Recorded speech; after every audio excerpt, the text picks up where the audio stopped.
Good evening and welcome, folks, to the Canadian Football Fanatics, a weekly show. Blake and I coming at you once again to talk some Canadian football and all things going on across the CFL. Looking forward to another week of CFL and looking forward to talking about it, previewing the week ahead. Blake, thanks for joining me tonight. How are you doing, buddy? Yeah, doing really well. You and I were talking off camera about how hot it is here. Not quite as hot as it gets across other parts of the country, but here for the Vancouver, the province of BC, I'll say it's been pretty hot week to 10 days, so it's been nice. But I'm a little bit looking forward. I'm a bit ashamed to say, but I'm a little bit looking forward to a couple days of cooler temperatures. Yeah, I feel like we're a little bit spoiled. I too am saying, the same things of it being a little bit too hot, but I know I'm gonna miss it when it is gone, and I'm gonna be working outside in the cold weather. So I'm gonna enjoy it while it's here. I'm actually camping this weekend, Blake. I don't know if I actually mentioned that to you. And looking forward to that. Looking forward to enjoying the outdoors and all that good stuff. The heat. I'm glad there's a little lake to swim in. I'm definitely gonna be spending, I'm sure, a lot of time in there. But at the same time, gonna be missing a few of the games. Obviously, I'm gonna make sure I'm back in time for the Lions game on Sunday, but. Going to be missing a good majority of the action this week in the CFL, but I'll be sure to rewatch or just keep up via social media and afterwards on TSN. They do a good job of posting the highlights right after all that good stuff. So, Blake, before we get into it, we are live on YouTube tonight. YouTube, I believe, is up and running okay. I believe for the first time we are live on Instagram as well. If there is anybody that's tuning in on Instagram, please let us know in the chat. We'd love to hear from you. Just let us know that it's working okay. I believe from what I have up on my computer, everything is a go. We have the little check mark.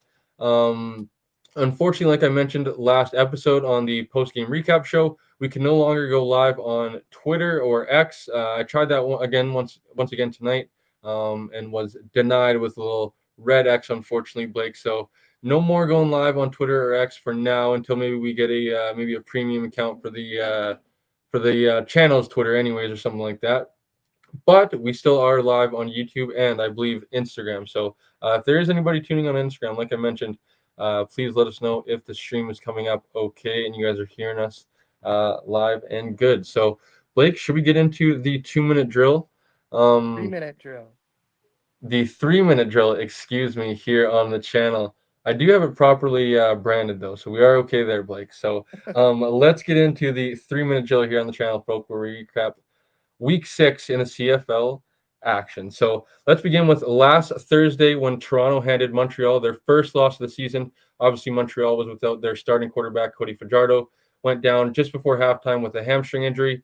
Montreal being on the bye this week, still TBD with his status going forward. If it's going to be a long-term injury, maybe if he's going to be back after the bye, we will see from there. But I didn't mind seeing a little bit of action from Caleb Evans. I think he's a solid CFL vet. He's been around the league now for a few years. I believe he's 27 years old. So with Montreal's team, I think they're good enough that they could survive a few games without Cody Fajardo. But we will see after they return from the bye. So Friday night action, we saw the Winnipeg Blue Bombers get their second win of the year and go into third place in the Western Division in the CFL, beating the Calgary Stampeders 41-37 in another close game in those teams matching up here early on in the season.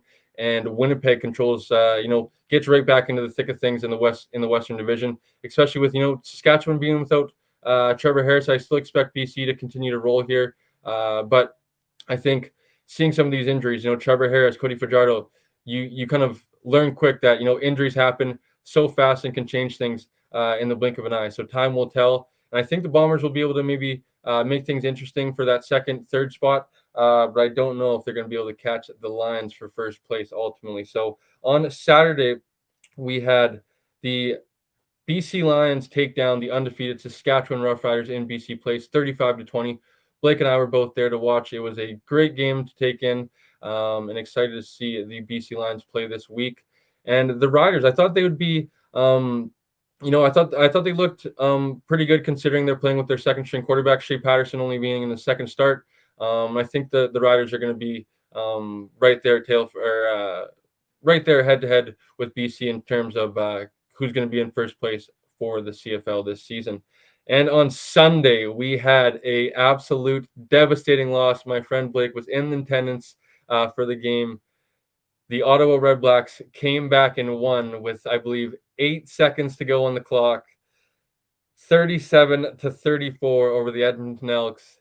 And that will end tonight's 3 minute drill. And we'll go into news and notes right away. Blake, is there any news that we could talk about in the CFL?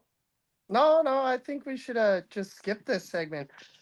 No, yeah, the day after, which was very surprising to some Elks fans. I talked to some close buddies even after that game on Sunday night, and I was like, Is that it? Like, that has to be it, right? Chris Jones is finally done." They're like, "I don't think so. Like, we can't do anything. We have to pay him for next year too. We're kind of stuck with him," which I did find out later on is not totally true. Since he was fired at after game number 5, the Elks have to or have to pay him, pardon me, for the rest of this year and just 5 games of next year, since that's when he was fired. So they aren't stuck with paying him for all of next year. But if you guys haven't figured it out yet, yes, after that game, I'd say midday on Monday afternoon, the Edmonton Elks announced that GM and head coach Chris Jones had been fired, and a former BC Lion, a guy that you and I are very familiar with, one of my actually, you're right, 2 former BC Lions. One of my fan favorites growing up, G. Roy Simon, is now the interim GM, and Jarius Jackson, the former BC Lions quarterback, is going to be the interim head coach over in Edmonton. Yeah, it is. Um, I feel like like I tweeted it's about damn time. I feel like, but like you were mentioning, unfortunately for the Elks, they were tied to Chris Jones a little bit long term, as well as they're already tied to a few coaches previous that aren't coaching them already. So tough for the Elks, tough situation. Ultimately, I just think, like I've mentioned for a few weeks here on the show, that Chris Jones is the general manager and head coach, so everything needs to fall on him essentially because the players have played pretty well. They've obviously, you know, came out short, but I feel like some of that has to fall on coaching. Whether obviously there was a lot of people on social media talking about why didn't you let Boris Beatty try to get a single point and try to kick it out of the back of the end zone, forcing him to squib kick it and it goes out of bounds because obviously that's their undoing. Their previous four of their losses, I feel like were close games that they should Yeah, have they won. were. They were This all was one another score games. this was another one, but I feel like this one was more of a coaching decision because you kind of forced Beatty's hand to obviously somebody told him to squib it. I feel like having a single point already that game, if I'm not mistaken, Yep. um, I feel like he'd have the confidence if he didn't get a call that he would try to kick it out of the back of the end zone. Um, that being said, I would think you kind of chalk this up or kind of put a little bit of the blame on coaching decision, whether that's Chris Jones, the special teams coordinator, and obviously Boris Beatty does deserve a little bit of the blame because he's ultimately the one that let the kick get a little bit farther than probably he had expected. Um, Now that being said, I feel like this is just so long overdue because last year and a little bit in 2022, there were so many coaching decisions that cost the Elks games and were really head scratchers. And this year's start, I feel like it was just such a that team needs a refresher and needs maybe not a new voice because I don't know if maybe Giroy and Jarius are going to be able to ultimately turn things around, but give them a little bit of confidence and a little bit of a direction moving forward. Where I think maybe Giroy has more of the realistic possibility to probably stick around. He's obviously already the assistant GM with Chris Jones before the firing. Now he steps into the interim position where he'll have full control until the season's end.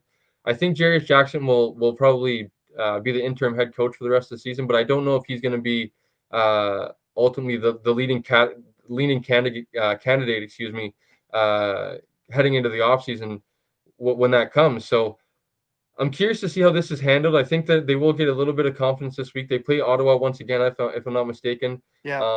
which is I think another good matchup for them. Should have won on Sunday. Ultimately, they don't, and I think it'd be really good for them and Giroy and Jarius to get off to a 1-0 start. Them kind of, you know, bump the slump, if you will, get it off the schneid. And like I said, I don't think this is like I know G-Roy kind of mentioned a little bit in his press availability of him being around some of these historic turnarounds before.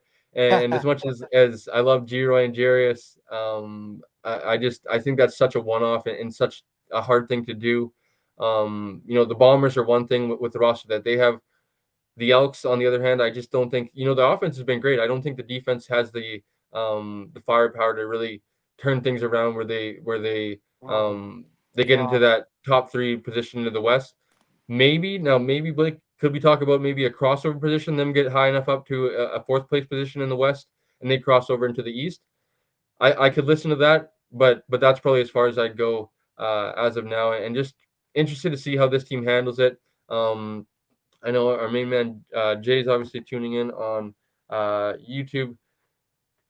He says he hopes Trey Ford is in the game Friday. I do in some capacity for sure, but I would definitely think MBT's played well, and G Roy reiterated that as well in his press media availability today. Of MBT's our guy. Um, Maybe we try to use Trey in some sort of way, but MBT's played pretty well. I think he could probably get Geno Lewis involved a little bit more, but other than that, I think he's played pretty well. Trey Ford. Um, I think we could see him in some sort of packages, but I don't know if that's maybe a thing you want to take off a guy like but I guess Winnipeg kind of does it with a pocket passer like Zach Collaros. But when those guys are in rhythm, I feel like you don't want to take them out of the game. You don't want to take the ball out of their hands. Let them keep doing it, even if they're handing the ball off. Just don't take them out of center. So I'm curious to see how Jarius uses that, uses Trey moving forward. But um, what are your thoughts, man? You were there.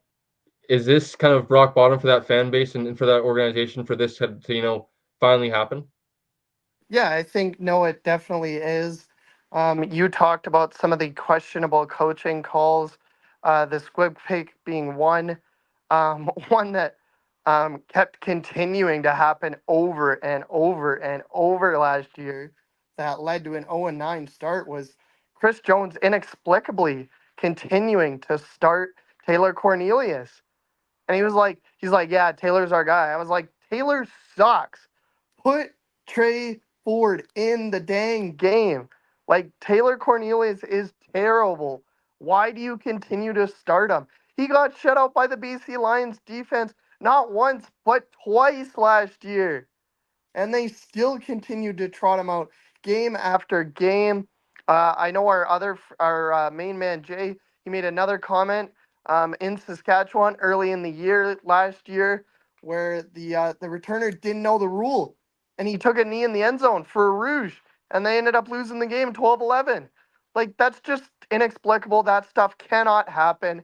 I think I agree with you. It was long overdue. I thought maybe it would happen during the bye week for the Elks. Obviously, that didn't happen, but the squib kick was kind of the last straw. Even if Beatty doesn't kick it out of the back of the end zone, there's 8 seconds left in the game. Like, trust your coverage team. They're going to make a tackle, and there's no way they're going to get into field goal range. So that squib kick, whether it falls on Beatty, which I think it does a little bit, he needs to make sure that it doesn't go out of bounds. Ultimately, it's Chris Jones's call, and I think that the time is finally right for the Elks and most importantly, their fans. As you all know, I was there on Sunday. I have a lot of friends in Edmonton. They're due for a fresh start. It was kind of sad, to be completely honest. Our buddy Chris Tomovchuk, who's Yeah, attempting the I was gonna Guinness say. Book of World Records right now, him and I, the entire game, we're like, at one point the Elks were up 15-3, and our Edmonton friend Kayla, she's like, "Wait for it, something's gonna happen." We're like, "What do you mean? You're up 15-3?" She's like, "Nope, just wait for it." All of a sudden, right before halftime, the Elks are up 15-6. They're driving, probably gonna kick a field goal. Javon Leake fumbles. The Red Blacks go down. They score a touchdown. All of a sudden, it's a 2-point game at halftime. The Red Blacks score. They take a two possession lead in the fourth quarter with about 10 minutes left.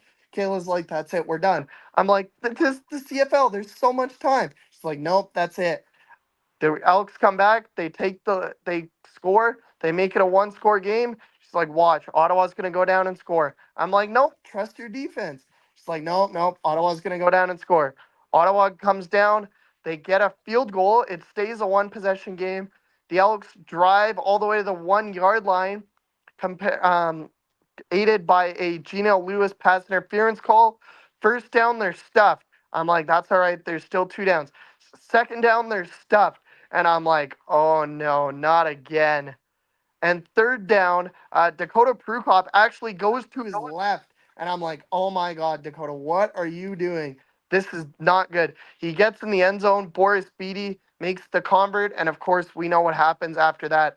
There was also a point in the fourth quarter where the very first play of the fourth quarter, I believe, Boris Beatty lines up for about a 35-yard field goal, which, no, it's not a chip shot, but you'd hope that all nine or all 18, however you want to look at it, kickers in the CFL would be able to make that.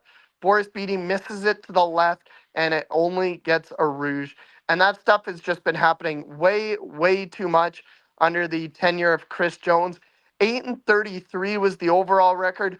2-27, Cole. 2 wins, 27 losses was the home record in, I believe, the last 4 years or something like that. 29 home games. You play nine a season. So I think that's 3 years and a couple home games. And the Elks have lost 27 of them. So once you hear that stat, you kind of realize, okay, maybe these Elks fans have a point. You know what? Something bad's going to happen. We're going to find a way to lose, not win this game. And I truly hope, I mean, you and I have kind of switched positions this year. Last year when we did this, you were a little bit more the Elks supporter, and I was like, the Elks stink, especially when Taylor Cornelius was the quarterback. You and I have kind of switched positions where now you're the guy that says, no, the Elks stink. I have no faith in them. I'm like, the Elks are better than their record. But a couple of guys, another friend of ours from Saskatchewan, the Piffles podcast, and it's true. You are what your record says you are. And right now the Elks are 0-5. So they are 0-5. And I truly hope, if nothing else, for those awesome fans in Edmonton, because they really were. They were so welcoming. They were so nice to me. Everyone I talked to, a couple of our other friends, the Elks Herd, they were so nice to me. The Spirit of Edmonton, people like that. For all those true fans in Edmonton, I hope that they turn this around, and I hope they turn it around real fast. Yeah, it's honestly tough, honestly, Blake. It's a little bit comical at this point because of how long we're at. We're 3 seasons in, like you mentioned, of this just happening over and over and over again to this team.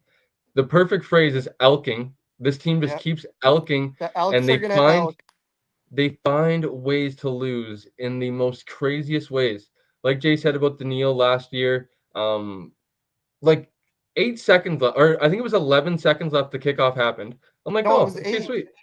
It was Well, I eight think because I think it was 11, but then the ball dribbled. I think the no, because time went. Ottawa never touched it, so no time Okay, went off the so clock. I wasn't sure, but so 8 seconds left. I'm like, they won. Like easy money. They won.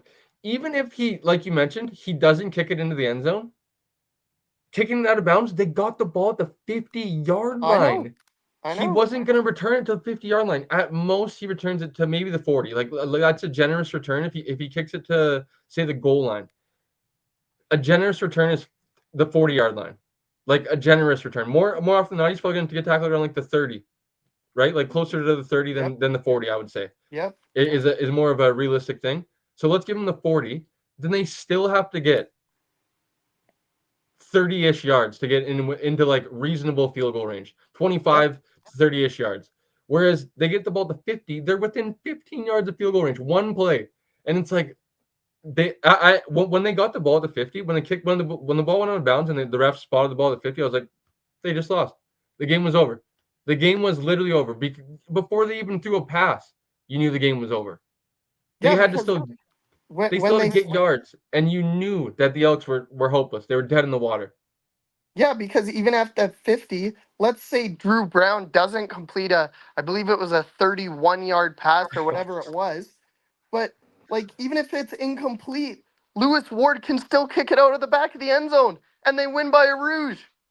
Yeah, it's honestly, like I said, it's a little bit comical at this point. I agree with you. We've kind of switched positions.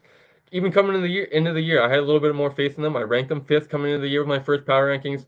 Obviously, my last one, I got a lot of, more flack than I think any other position or any other team that I placed of the Elks being in last. I think I got more comments than any team for that, which is crazy, which is true. But at the same time, you are what your record says you are. You are a winless team who continues to lose, and that's a pattern. It's obviously something in the building. I don't want to say maybe DNA because hopefully it's uh, a new leaf they can kind of turn over here. But it's honestly just it's brutal. I feel bad for some of the fans. I feel bad for some of the guys I know on the team. Gavin, Jamin. Um, you know, tough for those guys to those be that kind of be your first team, first start in the CFL, and you're going through a situation like that where longest North American losing home streak, I believe, in Yeah. all four major sports. Like just some tough times and just brutal losses. But I think I know Jay. I think we're gonna end kind of the Elks talk there. Wanted to get Dave Campbell on, or I was even thinking about maybe asking a few other guys maybe at the Turf District. But I feel like those guys don't want to come on and have to talk about it again. They have their own shows, and I feel like those guys are kind of hoping to take a deep breath here, and this is something positive for them to dive into and really get behind that. G Roy and Jarius can turn things around and have some positive things to, um, you know, once they maybe go on a win streak here, we'd love to have Dave on and talk about something positive. But I feel like I've had Dave on three of the past 3 years and talked about the same thing. Like, what Yeah. is going on, Dave? And Dave's like, I have no answers. Like this team just is unbelievable at this point. Like, and it's true. It's Yep. literally like no words can describe what the Elks are right now. And hopefully this is rock bottom, and they can, uh, you know, the momentum that took them down can generate them back to maybe not the top, but breathable levels, I guess you could say, or being able to float and have maybe a crossover hope or something like that. Because I really truly think 1 through 3 is kind of close. I even think Calgary's probably a better football team than them as of now. But you never know. It's a long season. They could sneak into that 4 spot, maybe crossover, um, and anything can happen then. So let's end the Elks talk there. Enough is enough. Hopefully this is positive from now on. And good luck to the Elks this weekend versus Ottawa. We will pick later on. That should be interesting. I'm looking forward to everybody's pick. But let's talk about a few other things in the weekly news before we are joined by Kieran Passant, BC Lions receiver. That was the PFF weekly teams came out, or weekly All Star team, or whatever honorable mention team came out. Yeah. I see you laughing. This is why I think PFF is great but bad all at the same time, because how in the fuck does Justin McInnes not Right? make the All Star or the honorable mention, whatever the team of the week is called, I guess? Um, he didn't drop a pass. He got 14 passes. He had 243 yards and a touchdown. And I I know know. there was some I know. other good actually performances. I believe there was not Hergy Manala. MLS went over 160 or whatever for Sask. Yeah. Um, I Myella think had a Tyson, good game as well. I believe he was over 100 and a touchdown.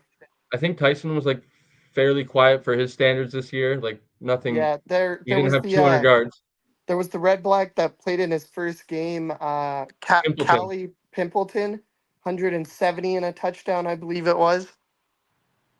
but it's like he didn't drop a pass, and he caught 14 passes for 243 yards. I was flabbergasted when I saw that, and that's why like PFF is sweet because like it's good. It's a great platform. I really think they do a good job. But at the same time, it's like how the fuck does that make sense? Like, please tell me how that makes sense. Like, I show agree. me the math where that adds up, where you have a team of the week or just whatever they call it, and he's not on the team. Like, that Like it makes wasn't no even that he was like 98 or 97%. He was literally 100%. yeah. Like, I just I don't understand. Like, what did he do wrong? He didn't drop a pass, I don't know. I and couldn't like tell you. And like what like I don't know. We ran the like he got injured. Does that dock him points? He's not allowed to Maybe, place. yeah, maybe he didn't play enough. Like I don't know. I was gonna say maybe the rundowns he wasn't blocking or something. I don't know, but um, probably just kind of my last weekly news. There's not much else to talk about. A little bit of a troll on my part, but we'll be joined by, like I mentioned, Kieran Brisant here shortly. But Blake, we were able to be in the house for the game on Saturday. What were your thoughts for the BC Lions handing Saskatchewan their first loss of the year? And we had Coach Phil on. Obviously, we talked a little bit about the power rankings and all that stuff. And people were a little bit questioning why I had BC above Saskatchewan. And I think that's why. But what's your thoughts on the game? BC obviously winning 35-20. Yeah, no, I think with all due respect to the Riders, I think they're for real this year. If they can stay afloat without Trevor Harris, they'll be quite fine when he gets back. They're a good football team. Their defense, especially, is really good. VA had only thrown, or sorry, he hadn't thrown an interception since I believe week one against Toronto, and he threw two of them against the Riders. Roland Milligan had another one. He leads the CFL with, I believe, four or five. So they're a really good team. AJ Ouellette is slowly starting to heat up for the Riders. So that's a really good sign for them. You already mentioned Sam Emilus, KSB, a couple of those other guys. So if Patterson can kind of be how do I want to word this? Maybe a better Cameron Dukes and simply manage the game. I think the Riders will be all right until Trevor Harris is able to get back. Yes, I think that's wording it correctly. All right, I think is probably somewhat appropriate. I think 500 is probably realistic. They play Winnipeg this week. I believe it's a Winnipeg back to back, if I'm not mistaken, a home and home with Winnipeg. Or am I crazy on that? Maybe if I think Brian's a Riders No, it's fan. not. It's Um, who do they have? I see I'll pull it Brian's up tuned here in. quickly. I'm pretty sure it's a back to back with. No, it's the Alouettes next week. Okay, well, still a tough. So Saskatchewan plays Winnipeg, then Montreal. So Yeah, Winnipeg's, riding high right now. Still not a complete football team. I would say Saskatchewan's the better team. That being said, I think Winnipeg might, we'll save my pick for a little bit later, but I think Winnipeg's, up there. I think Winnipeg could probably go. It's tough because it's in Saskatchewan. So I don't really know. I don't have, it's tough to say, but I give Winnipeg more than a puncher's chance. I'll say that. I'm not 100%. I haven't 100% made up my mind quite yet. So um, stay tuned, I guess, for our CFL quick picks later in the show. But I give Winnipeg more than a puncher's chance. In Saskatchewan's a little bit tough. If it was in Winnipeg, I would think they're favored. Um, but I think maybe they this are is still favored. are We'll they still we'll ask favored? Shane about that for sure. But That, I think they are still favored. that would be crazy. But um, I give them more than a puncher's chance. I'm really interested to see if Saskatchewan, falls to Winnipeg and then they have to play Montreal off the bye. Big time question mark at quarterback. If that's Caleb Evans, Saskatchewan's probably going to win the game, especially with their defense. I think they're going to be able to stop that offense. Caleb Evans is not as lethal or as good as Cody Fajardo. I think that's a fair thing to say. That's definitely a fair thing to say. And that game's like a question mark because of it's 2 weeks off and Montreal has some questions. But if Cody Fajardo's in the lineup, uh, you know, I think that could be 3 losses in a row for Saskatchewan, right? And then things really change there because then you're heading into Labor Day where history has not been kind to Saskatchewan. And things get really interesting from that point on. Um, so I'm super curious to see how things pan out here in the next few weeks because Saskatchewan's going to kind of be put to the test. Winnipeg gets some confidence. That could be super huge for them because they could catch Saskatchewan in a matter of weeks and be right on their heels within, before Labor and then they have the back. Then that's their back to backs. I guess it would be Banjo Bowl and those weekends, right? Correct, Blake? Yeah, yeah, yeah. Yeah. So if Winnipeg's on their heels by Labor Day, which I think is pretty realistic, I mean, gonna be pretty Be interesting to see. fun. Gonna be pretty interesting to see who can track down BC, I guess, if you will, because if Saskatchewan stumbles, that means BC's they obviously have their bye, so teams will catch up to them. But I would think BC's going to keep rolling here. They don't have too much of a. I think they kind of go on a road trip here for the next 3 weeks or so. Play Yeah. Winnipeg, but Ottawa's coming up twice. Ottawa's a couple winnable games. So if BC was able to keep winning games and doing like they are, I don't think Saskatchewan and Winnipeg will be able to catch them. But who knows? Because things could change in snap of a finger. So we'll be joined by Kieran Passant in a little bit, but um, let's get into as we actually are joined by the man himself. So let's welcome in our guest, CGFL All Canadian, former West Shore Rebel, and now current BC Lions receiver, Kieran Passant. Kieran, thanks for joining us, buddy. Can you hear us What's okay? going And how you on, guys? doing? We're Yeah, doing well. How all are you doing? good, all good. Thank you for having me on. Oh, Yeah, looking no. forward to it, Good to man. see Looking you forward guys. to it. So I don't believe we crossed paths, but I think we have a few familiar friends. You obviously played in the CGFL and the BCFC with the West Shore Rebels, and I played with the VI Raiders a few years before. I believe you played with West Shore, but been following you ever since you've been playing with West Shore and been rooting you on into your journey into the CFL, man. So just wanted to have you on with the CGFL season kicking off. You had some big news this weekend, getting your first start with the Lions, making the team for your first full year as a pro. So just wanted to have you on, kind of chat a little bit about your journey so far this year and talk a little bit of BCFC because it's that time of year. So how has it been? Your first full season as a starter? Obviously, you dipped your toe with the Lions last year, going back to West Shore for the full season, but I believe you were with the team for most of training camp, if not all of training camp. Played in I believe the one preseason game, if not two. So, like I mentioned, dipped your toe in the water with the team in the professional level, but went back to West Shore, went back to the CGFL. Dominated, had a really good year. Like I mentioned, all Canadian once again, put up a bunch of good stats. And then this year, you get to go back into training camp and you earn yourself a roster spot, obviously on the practice roster to start, but things happen. It's a long season. Injuries happen, and you've been thrust into a little bit of a bigger role here in the last few weeks. But how has it been your first full year as a professional athlete?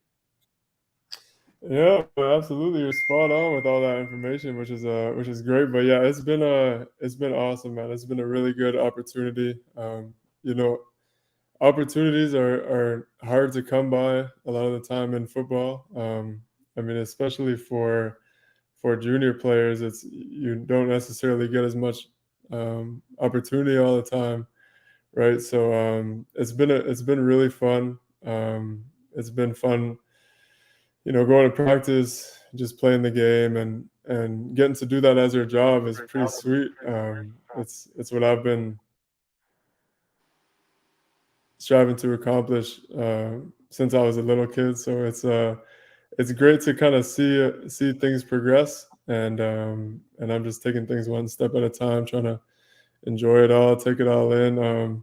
It's hard to take it all in sometimes because it's so much is going on, so much is happening. But yeah, it's been a lot of fun. It's been a lot of fun to say the least. So, like we were talking about, got the news that you were getting your first start. Javon dealing with a little bit of rib injury and stuff like that. What was the process? Obviously, I'm sure maybe throughout the week you were taking a little bit of reps with the first team and stuff like that. But what were the I guess the emotions and kind of the feelings of when Coach Campbell or maybe Coach Tucker told you that you were going to get the start and you'd be starting in a professional game for the Lions today or on Saturday. Yeah, it was a great feeling.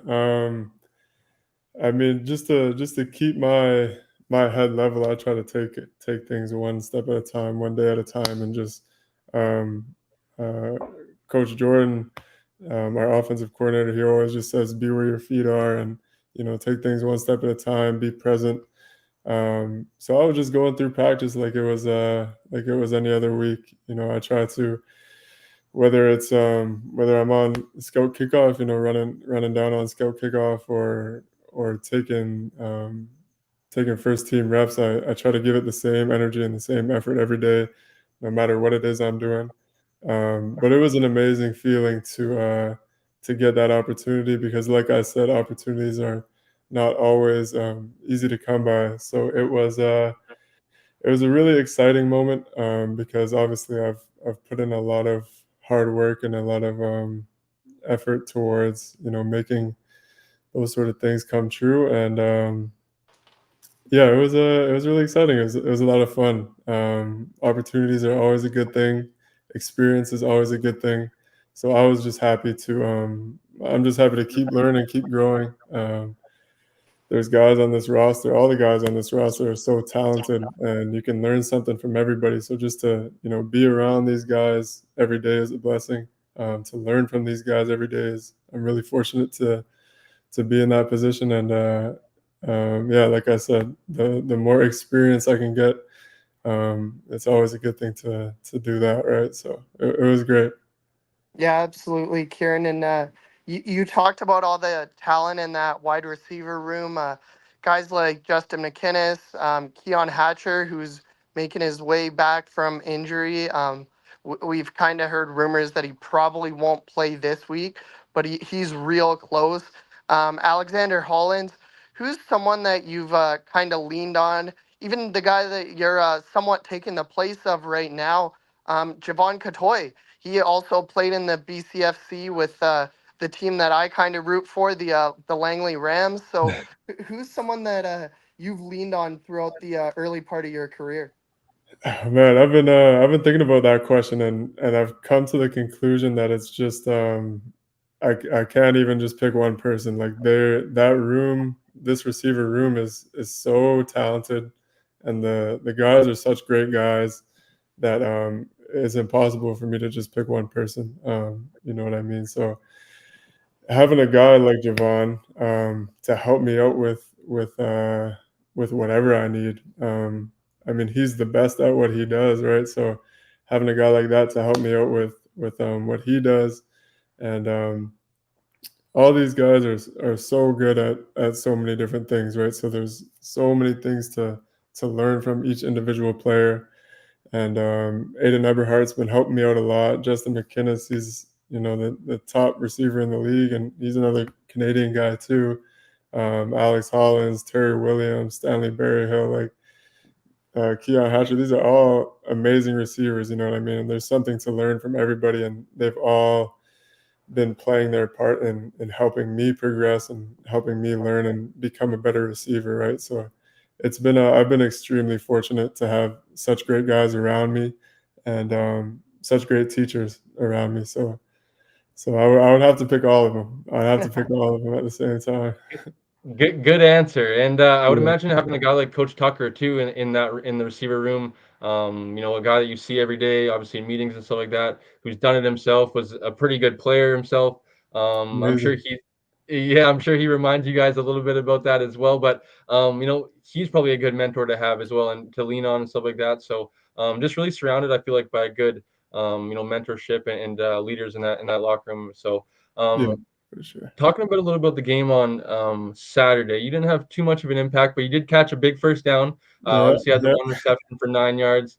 I thought you could have had another reception too. That I know. I'm sure you maybe wanted to as well down the middle of the field, you and VA. yeah, But how was that feeling? Kind of the live bullets flying, being in there. A lot of the time, I know Mackey and Pearson get in there a lot of time with the the big personnel and stuff like that. So you're not in there 100% of the time, but how was it kind of being in there with the live bullets? I'm sure throughout camp you maybe mixed in with the ones throughout practice throughout the week. But was there maybe like a welcome to the CFL type moment, or kind of like a stop and pinch yourself, like holy, like you mentioned, of trying to be where your feet are, of like I'm really doing it, like I'm I'm starting a professional game, like I just caught a pass or maybe something like that. Was there any type feelings like that on Saturday? yeah. I mean, like you said, like the pinch yourself moment was the whole thing. It was the whole thing. Like it was a blessing to be in that environment and be experiencing that. just being on the field with so much talent on both teams. Um, it's a surreal experience, and it's better than I ever even thought it would be. Right? It's like it's really fun, and I mean to get my first catch was a really good experience. Obviously, with how talented VA is and how talented our receiving group is, our O line, our offense as a whole, our team as a whole, it's success is sort of inevitable when you're surrounded by those guys. And yeah, I had a lot of fun out there, and it was really good to get that experience. Yeah, and Kieran, for wide receivers especially, number 74 is kind of a training camp number. It's not a number that a lot of people choose to wear once they get to the regular season. So why'd you keep it? I mean, I'm big on earning things. I think you should have to earn everything that is. I don't believe in things should be given to you. You know what I mean? I think, especially when you're around a team that's talented, and when you're at this level and everyone is so talented, um, you got to earn a lot of things. And I think um, having that number represents to me is that there's still a lot of work to do. There's still a lot that I have to go out there and earn. And I'm just big on playing for the logo and the team that I got on my jersey, and I feel like I can do that in whatever eligible number I'm wearing. So I don't get too caught up. I know it's not the prettiest number in the world, but as long as I'm out there, I'm with the guys, I'm having a good time, and that's all I'm really worried about. So yeah, it's definitely not the prettiest, but it gets the job done. I'm just happy to be in the jersey at all. Hey So man, great freaking answer. I love it. yeah, And I'm sure the fans love it as well. So, and it'll be always be good memories too as well. I'm sure like similar, maybe you come back next year and you're wearing 18 or something like that. It's Aiden Eberhart. I guess you're not wearing 18 now. That's Justin's number, but maybe you're wearing yeah, 10 or something like that, where Aiden was in, I believe, a 70 jersey or something like that. He comes back this year wearing 19 has been a contributor all year, and I think there's a little bit more to Aiden's game as well. There could be featured a little bit more, but there's a ton of I guess dogs or mouths to feed in that receiving yeah, core in that offense. So yeah. it's tough to get yours. But um, also what I kind of mentioned of why we wanted to have you on to kind of shift things a little bit from your Lions time is my time in the BCFC in the CGFL and as well as yourself and the boys kick off this weekend and I feel like it was a good time to maybe have on somebody that's done it, that's went the junior path and made a path for themselves and got an opportunity, right? And it's starting to become a little bit more common, but it is still rare in a lot of ways. And like we're talking about those pinch me moments of you being out there with guys like a Shea Patterson who went to the University of Michigan, and your guy who played in the CGFL for the West Shore Rebels, who he's like, who the hell is the CGFL? Probably to him, right? Which Yeah. is super cool to guys like I'm sure me and you and Javon and Jamin and Jaden Delkey, the guys that are across the league that represent the CGFL. Um, how would you kind of persuade people to get out on Saturdays and really take in some of their CGFL, BCFC specifically, us being in BC here, but anybody that lives in BC could, I feel like, find a team near them, a junior football team near them, and really get behind them, support them, because I feel like these athletes are a little bit under spotlighted, and we're getting a lot of pro athletes every year, right, that are getting to their CFL opportunities, not specifically in the BCFC. Obviously, the PFC, it produces a lot of strong prospects. Same with the OFC. But what would you say to get fans out to watch CGFL action? I mean, it's great football. I think all three of us know that. Like, and like you said, it is a little the CGFL athletes. It still is misrepresented a little bit. You know what I mean? It doesn't quite get the respect it deserves, although it's getting much better. Um, but I mean, it's great football, man, and there's amazing athletes all over the field, and I say that for all of the CGFL, but I mean, obviously, my experiences in the BCFC, and the BCFC is ran by great people. I mean, starting with the president Tyler, he does an amazing job with what he does, and the work that he puts in to help that league go. And then starting at the top and going all the way down. I mean, there's amazing coaches. There's coaches like Dexter Janke, you know what I mean, who really changed a lot of young men's lives because he was such an amazing coach, right? Um, and I would just say it is really good football. I think a lot of people would be surprised. It's a very entertaining league. There's a lot of turnaround, something that you don't really get in youth sports much, right? Is because guys are bouncing around teams, guys are leaving to go to youth sports or coming from youth sports. So the thing that I like about junior is you just never know what you're gonna get. Right? It's entertaining. It's you never know who's gonna be the next big star, who's gonna pop out one season, who's gonna pop out the next season. Like it's really entertaining. It's good football, and I would just I would just say that for the people who might not have been to a game yet and thinking about it, it is really good football. Like I said, my experience is in the BCFC, and I can speak on that. Like you got a ton of talent, ton of good skill guys, lots of good guys on the line, and like I said, you got new guys in and out every year. So it's very entertaining. It's good football. It's fun. I'm excited to watch personally. I'm looking forward to seeing Uh, my guys, the Rebels, kick off this weekend. are, Um, are are you and Jeff going to be like going to maybe a Rams game or something like that? A little bit of some wagering I'm going on, hoping to get out to some games. Yeah, I mean, a little wagering going on or something. Maybe Luigi has to wear some yeah, West Shore yeah. or Rams gear in the locker room or something. The Rebels are going out to Kamloops this weekend, so I don't know if I won't be able to catch that game, but I'm hoping to get out to as many Rebels games as I can, as many Langley games as I can. Um, yeah, I'm looking forward to watching it myself. And like I said, it's because it's good football. There's great athletes out there on every team, and it's fun football to watch for And sure. Kieran, I know you kind of got to get out of here, but I had just one more question for you. Correct me if I'm wrong, but I believe you grew up in Saskatchewan. That's where you played your high school ball. So, did you have any offers to play in the PC or PCFC? What made you kind of choose West Shore in the BCFC?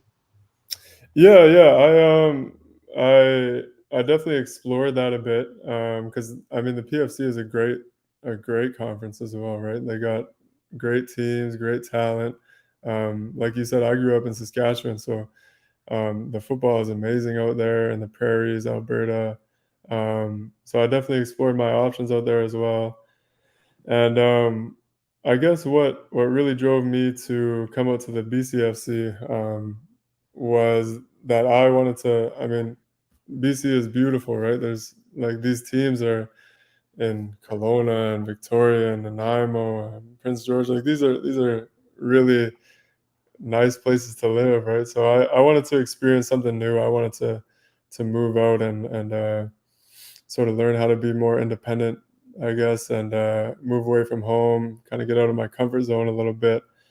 And I had a buddy going out to West Shore, and I knew a couple of people out there already, so I just decided to tag along and see how it went. And yeah, I couldn't have asked for a better experience. The people at West Shore are amazing, top to bottom, and I'm really grateful for my time out there. Wanted to Yeah, see man. some mountains. Yeah, I want to see some mountains. Yeah, I want to go on some hikes and stuff like that. And yeah, it's a beautiful place too, Victoria. I mean, and uh, when you can use football to your advantage to whether that's helping you go to school or move to a new city or whatever it might be. I would tell um, any young high school guy to use football to your advantage, to do what you want to do with life. Okay, so my last two questions for you, Kieran. Two-part question. We're gonna take it back a little bit and then obviously go a little bit forward. Take us through last year and you know you boys at West Shore were doing some um, pretty historic things, I guess you could say. You and T, and obviously, I'm blanking on number three's name, but Harold uh, Berry. yes, Yeah, yeah. and him putting up the numbers he did as well as yourself is pretty crazy in an offense like that.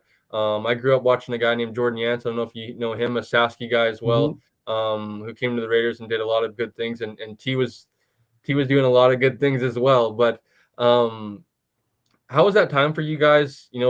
Winning a lot of games. Uh, you know, I hope none of my boys are on here that's gonna disrespect them too much, but you did my VI boys a little dirty Yeah. last year. But how was that 2023 year for you guys, winning a lot of Um, games, doing a lot of good things? Obviously yourself, having some expectations, of probably having your mindset of being, head down, I'm gonna work and try to uh, put my best foot forward and hopefully get another opportunity pro. And if that comes, it comes. But if not, I'm just gonna have the best year possible, hopefully for you. And then two part to that question is, how do you think the boys are gonna do this year? Going into 2024. oh man, just to answer the first part of your question, I mean, my time there and the group that we had there was, man, I wouldn't trade that for anything in the world. And I'm not just saying that because of the success that we had as a team, or the scores that we put in games, or whatever. That group was something very, very, very special. Like, just the time that I spent with those guys, and the time that I was able to spend under such amazing coaches, like Dexter, and everyone that he had on the coaching staff, was an absolute blessing. And those are definitely some of the best days of my life to this day, just because, um, man, when you get a team like that, and you guys are rolling, and you guys are having fun, like, there's just nothing like it. You know what I mean? And it was an amazing experience. We had such talented guys. I mean, like you said, there's guys like me and T and Cairo, who, we got the stats, and we got the glory and stuff, but there was a lot of really, really talented guys who even were willing to take a step back in the offense I, to sh- I help guess us. I should I guess I should have mentioned Garen. My bad. Yeah, I mean, there's Jaron, there's CJ, there's Zion. We had so many guys who were willing to take a step back and take a different role, and we were all just about winning, and having fun. And it was great to see, and Dexter helped every single one of those guys on that team become better men. It wasn't just about being a good football player, and it was a lot of fun, man. I got a million memories from that year, and they're all great. People don't know how good, junior, like you mentioned about, winning a lot of games, and if you could have a close knit group, man, those are some of the best, like you mentioned, best days of my life, best days of your life, days I'll never forget, and memories that For are, sure. cherished to me for sure, and I'm sure yourself. So, how do you think the boys are gonna, go into the year? A lot of turnover, new coach, obviously. Yeah, A guy yeah, I'm yeah, familiar with. I'm not too sure if you know Mark too much with Mount Doug, but yeah. growing up here on the island, I obviously knew about their dominance and stuff like that. A lot of turnover, obviously, a lot of veterans followed Dexter and to York. How do you think the boys are gonna do this year? Yeah, I think it's amazing that so many guys got an opportunity to go with Dexter to York. I mean, that's a completely different conversation, but that's amazing, that so many guys were able to get that opportunity to go play youth sports with him. But I think the Rebels are going to do great, man. I haven't had the chance to spend too much time around the Rebels this year, just because I was off the training camp pretty early, and I've been so busy. But the time that I got to spend around the team, around Mark, and everybody that they got in there now, you could tell that is going to be something special. Like, they still got a ton of talent. Like I said, there was a lot of guys last year who were really good players that took a step back because we had so many older guys, that now this is their year, and they're ready to go. They're great football players. Um, the atmosphere seems great. Like, they seem tight knit. I'm just kind of looking at it from a distance now because I haven't been around the team or around Victoria much. But from what I've heard, it sounds like things are going. They're tight, and they're rolling into the season with a good head of steam. So I'm really excited to see how they do. I think they'll do great. Um, but yeah, like I said, I'm looking forward to it. I can't wait to watch them. And just another reminder to get out to your local park on a Saturday and take in some BCFC football. You But got to. um, You got to. you have to, man. You have to. It's like you mentioned, some good football. Hmm. But thank you so much for coming on, Kieran. Like I was talking about, a kind of. I don't think you came to West Shore in 2021, correct? After COVID, or Yeah, first year after COVID, 21. That was my first year. yeah. So my last year with VI was 2019.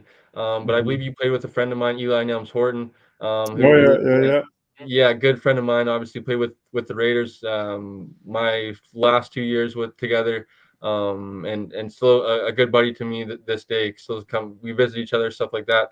Was mentioned about this Kieran guy, and then I remember coming. I believe coming to watch Vi coming to play down at West Shore, and I think you had a pretty good game. So, like I mentioned before, keeping an eye on you. Been rooting for you. Another CGFL guy to represent all the talented guys that fall through the cracks and don't get that opportunity. Because, like you mentioned, there's a lot of talented guys. I think back to my time of, I don't know if you remember kind of those days of the 2018 Okie days of, when they had Hmm. Jamin Pelly and Nick Hmm. Cross, a few CFLers, Nick Daly as well.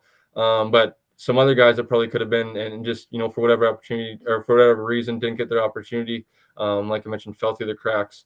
That they could have been, in their other shoes if it wasn't for them. And I'm sure, guys on your team, you probably believe that they could be there with you. T, I'm sure could, T was with you actually, I believe last year, in training camp, and with more opportunity, I'm sure a lot of guys could make some teams, and hopefully I'm sure all three of us, everybody that's tuning in, hopefully is rooting for more CJFL talent to get it to the league. 'Cause I think it needs to be spotlighted and just talked about a little bit more, because there's a lot of talented guys. So just thank you so much for joining us, man. I know you're busy, a work week. You guys going to Calgary this week. Good luck, and Yes, hopefully we'll sir. chat soon. Thank you very much. I appreciate you guys having me. Any chance I get to talk about football is a good opportunity. So I appreciate you guys having me. Thank you. Awesome, Kieran. We'll get you on in the off season when you have some more time, buddy, and we'll do maybe a full episode or something like that. We'll talk a little bit All more. right. All right. Sounds So- good. Thank you very much. Sounds good. Take care, Kieran. Thanks for All joining right. us, buddy. Take care. Thanks. All right, everybody. That was Kieran Passant, BC Lions wide receiver, former West Shore Rebel, two-time All-Canadian, three-time BCFC All-Star, and like I mentioned, unfortunately, did my VI team a little bit dirty the last few years. But good kid. Like I mentioned about hearing a little bit about him previously, been rooting for him. Been kind of curious to see if he was gonna get a legitimate opportunity in the CFL. I thought maybe he'd be more like a developmental type piece, which I think he is.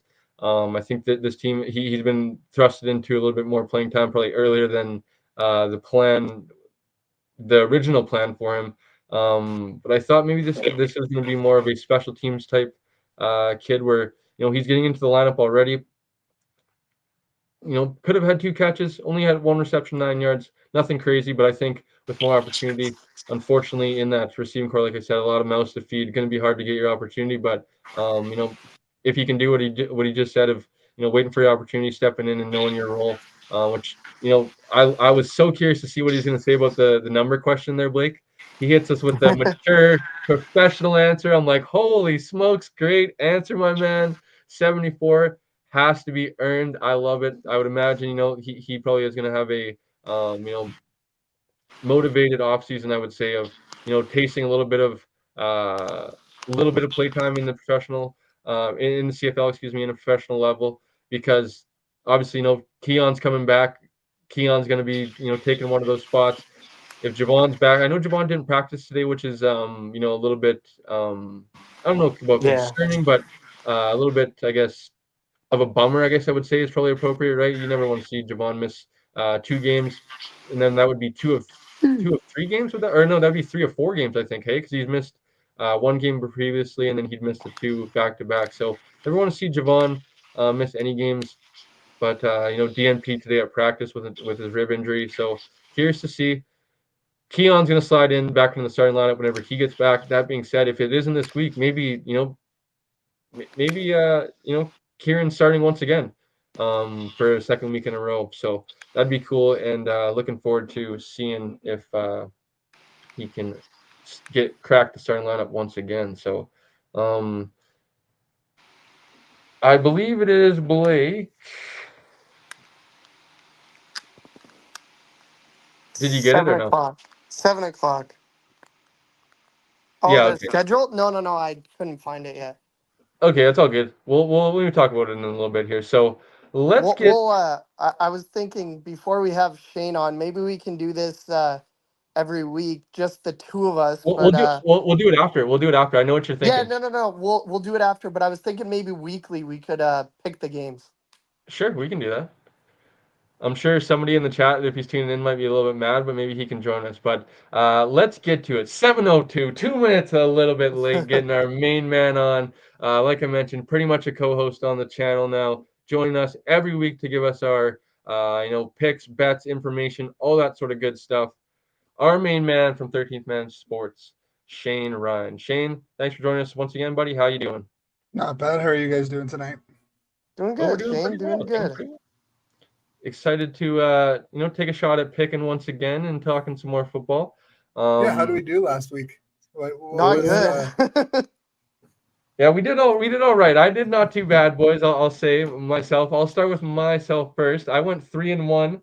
That brings my total on the season to 15-9 on the CFL Quick Picks. I am still currently, unfortunately, in second place to Blake, who went 2-2 last week.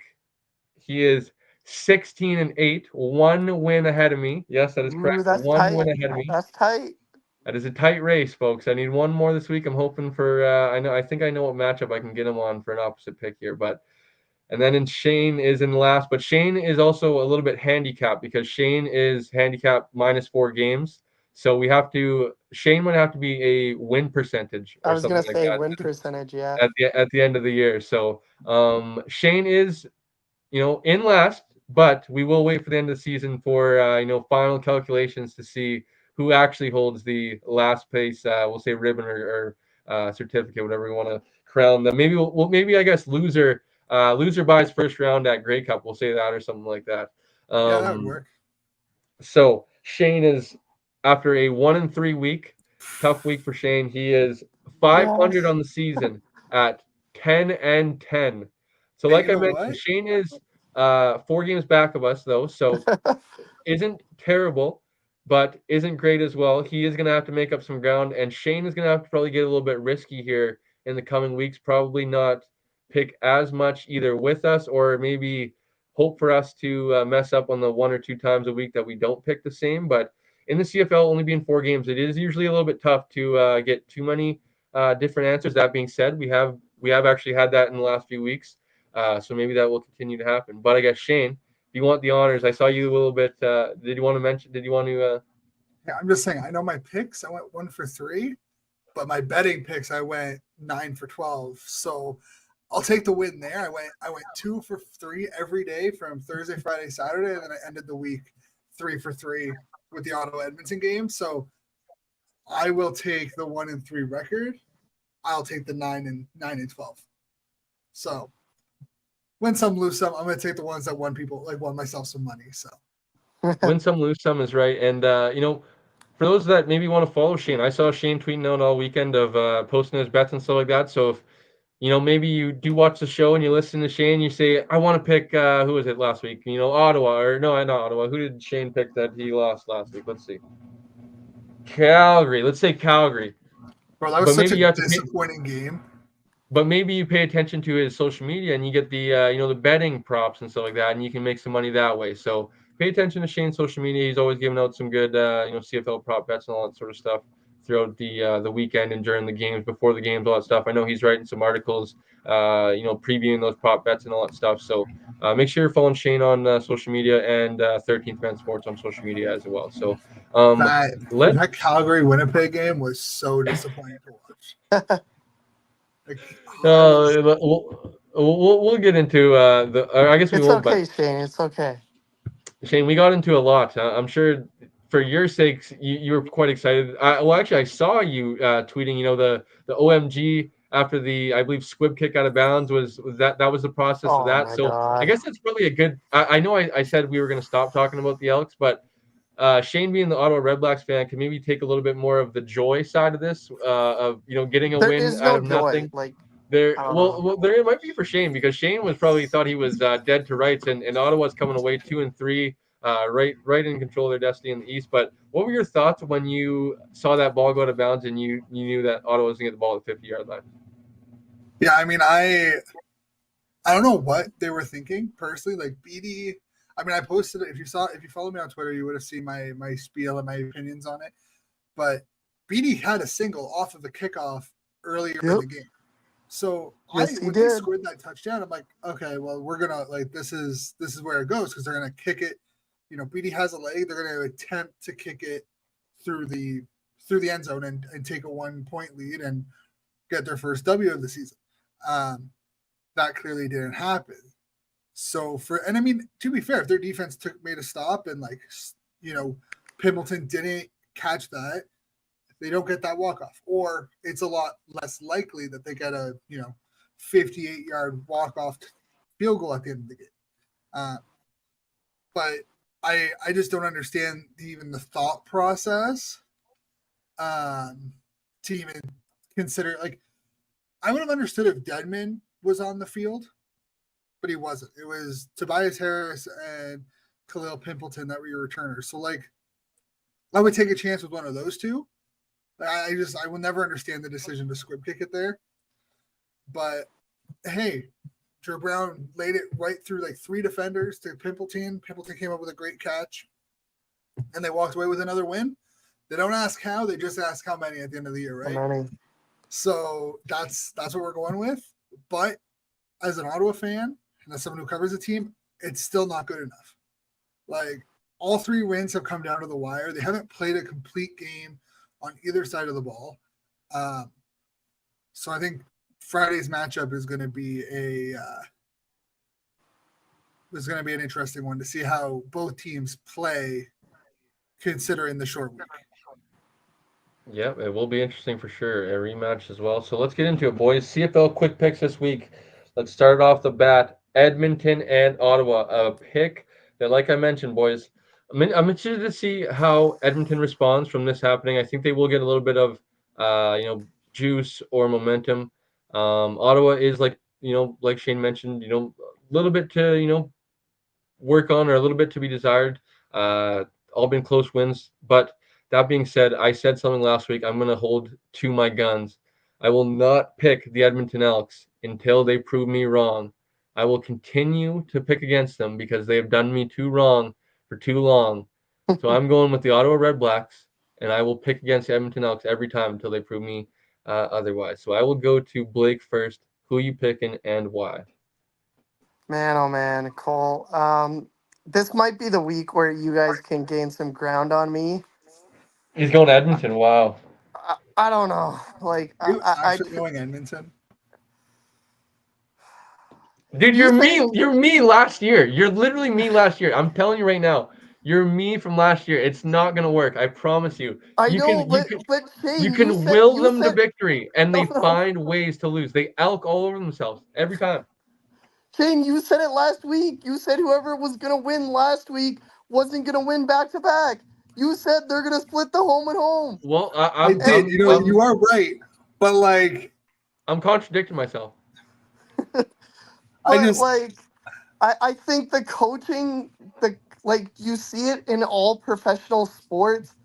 The coaching bump, like when teams get a new coach for whatever reason, the first game or two, if it's football, 5, 10 games, if it's hockey, whatever the sport is, the first window that teams get a new coach, for whatever reason, they seem to play a little bit harder, a little bit better, and they start winning some games.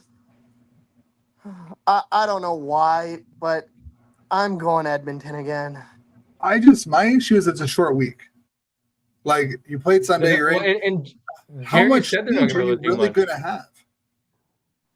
Like, sure, like Jackson's going in, but he's your OC. So realistically, it's not like you're getting much of a new voice offensively. And offensively wasn't the issue. Like It was No. the offense was putting up points. Like McLeod Bethel Thompson was putting up, like was producing. So offensively, I don't know how much of a change you're going to have. It's going Yes, to be but defensively, and like I don't know. I feel like with it being a short week, there's less time for it to actually make a bigger change if it were during the bye week. yeah, which no, is which is so strange because they just had their bye week. Exactly, and it makes no sense to me why they would. Like they must. Like I mean, I know they're in the middle of ownership change, and that's probably what kind of dragged this along. But if you know going into your bye week that hey, like if he's one loss away from being fired, If you're questioning it, just do it. why? just do it. Like I mean, I get it. There's probably some back end stuff that took a little bit longer. He had to go through prospective buyers because whoever bought it, whoever buys the team is on the hook for the rest of his contract. So like, and as a Sens fan who just went through like the Senators being bought and understanding that like there's some back end stuff that doesn't get put to the light right away because of it, there's probably some reason for it.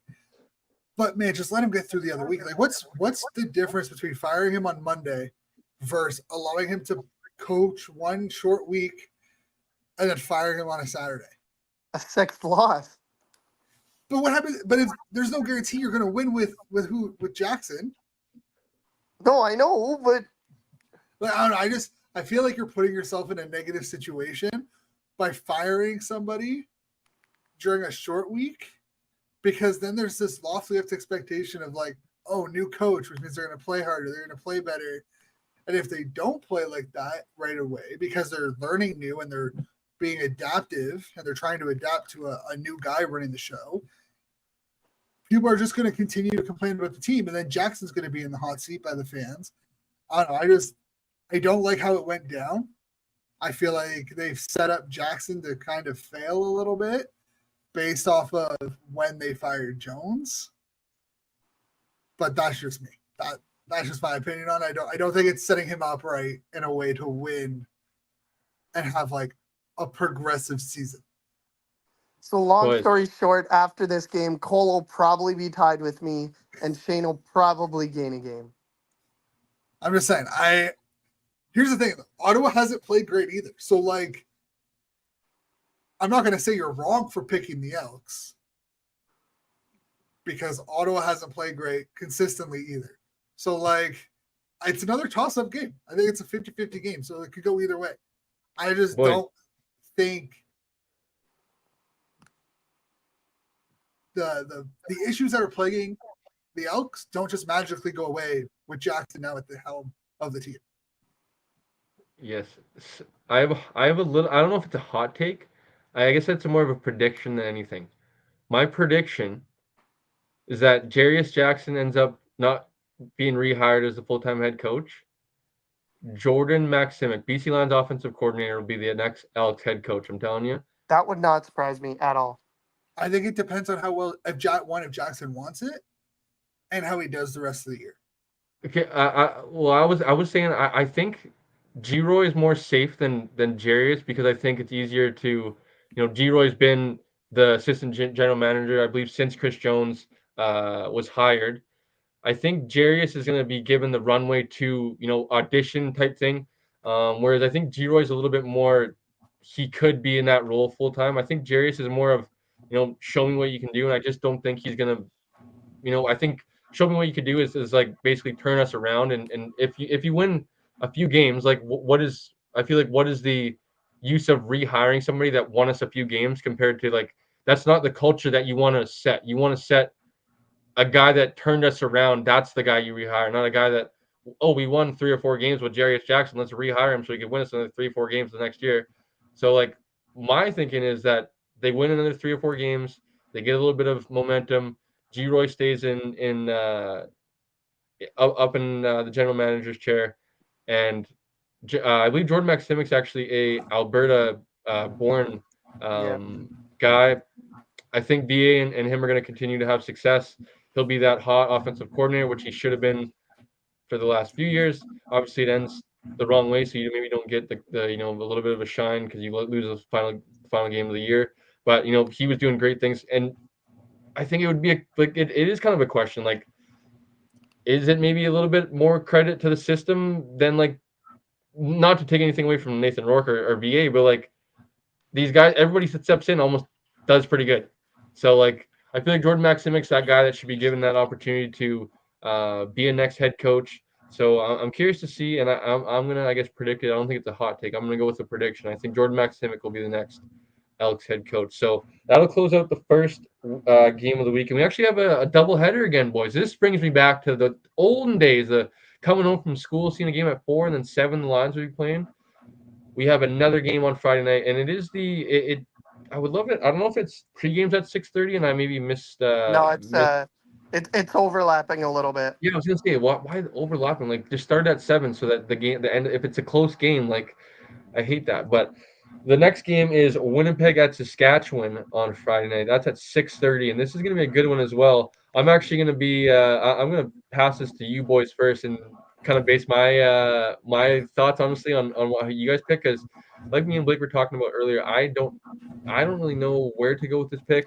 I think Saskatchewan's a good team with Shea Patterson. I know you actually, Shane, have been pretty high on Patterson. I believe I saw you on social media a little bit, kind of liking what you saw from him. So I like the Riders, and I think they're going to be able to stay afloat with Patterson under center. That being said, I really think Winnipeg's flying high right now. I'm really curious how you guys pick. So I'm gonna pass things over to you guys first, and then I'll pick from there. So I'll go with Shane first. Who you picking and why? So again, one of those ones that I kind of mulled over. I I think it's going to be the Riders. They kind of got handled last week a little bit more.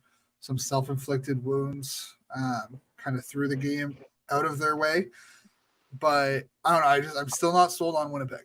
I think they found some cracks against Calgary. They found some cracks against Ottawa and took advantage. And I mean, that's all you can ask for an offense. Take advantage of what's ahead of you and take advantage of your opponent when it's available. Um, but I think overall, I think Saskatchewan has a better team. They've played better.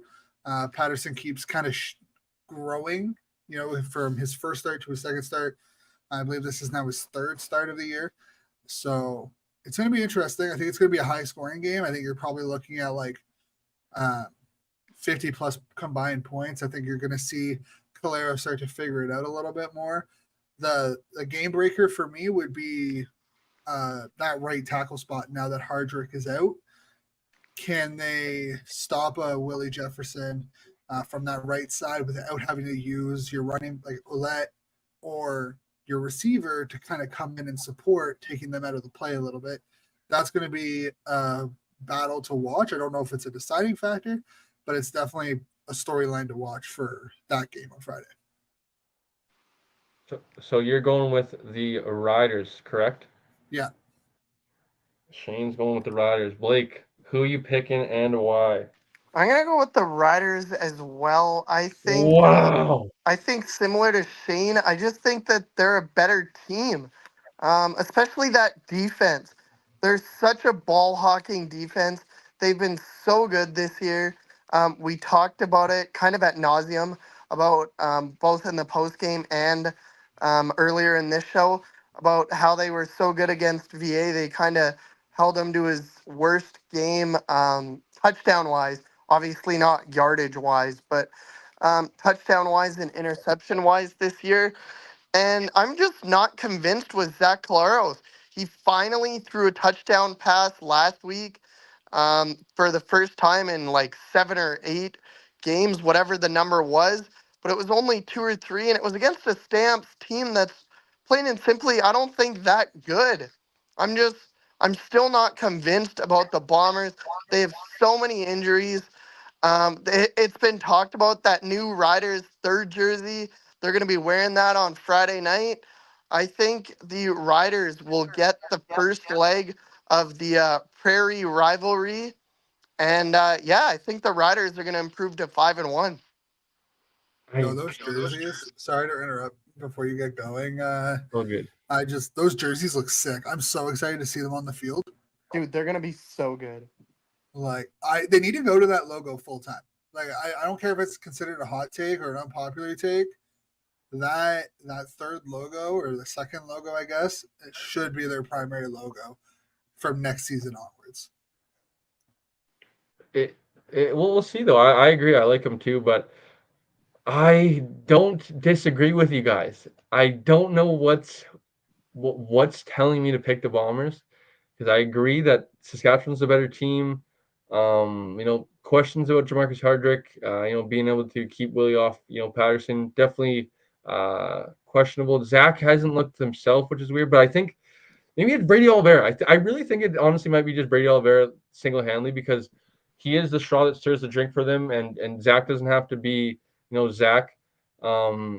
I don't know who to pick. I really don't know who to pick right now. I'm still undecided. Man, I really want to go Winnipeg because I want to have a game over you guys. But that being said, I already have one over Blake with Ottawa being gonna win, so I don't know who to pick. And it's like it's in Saskatchewan, so it's tough. So I'm like almost talking myself out of picking Winnipeg, but at the same time, I'm gonna kick myself next week if Winnipeg wins.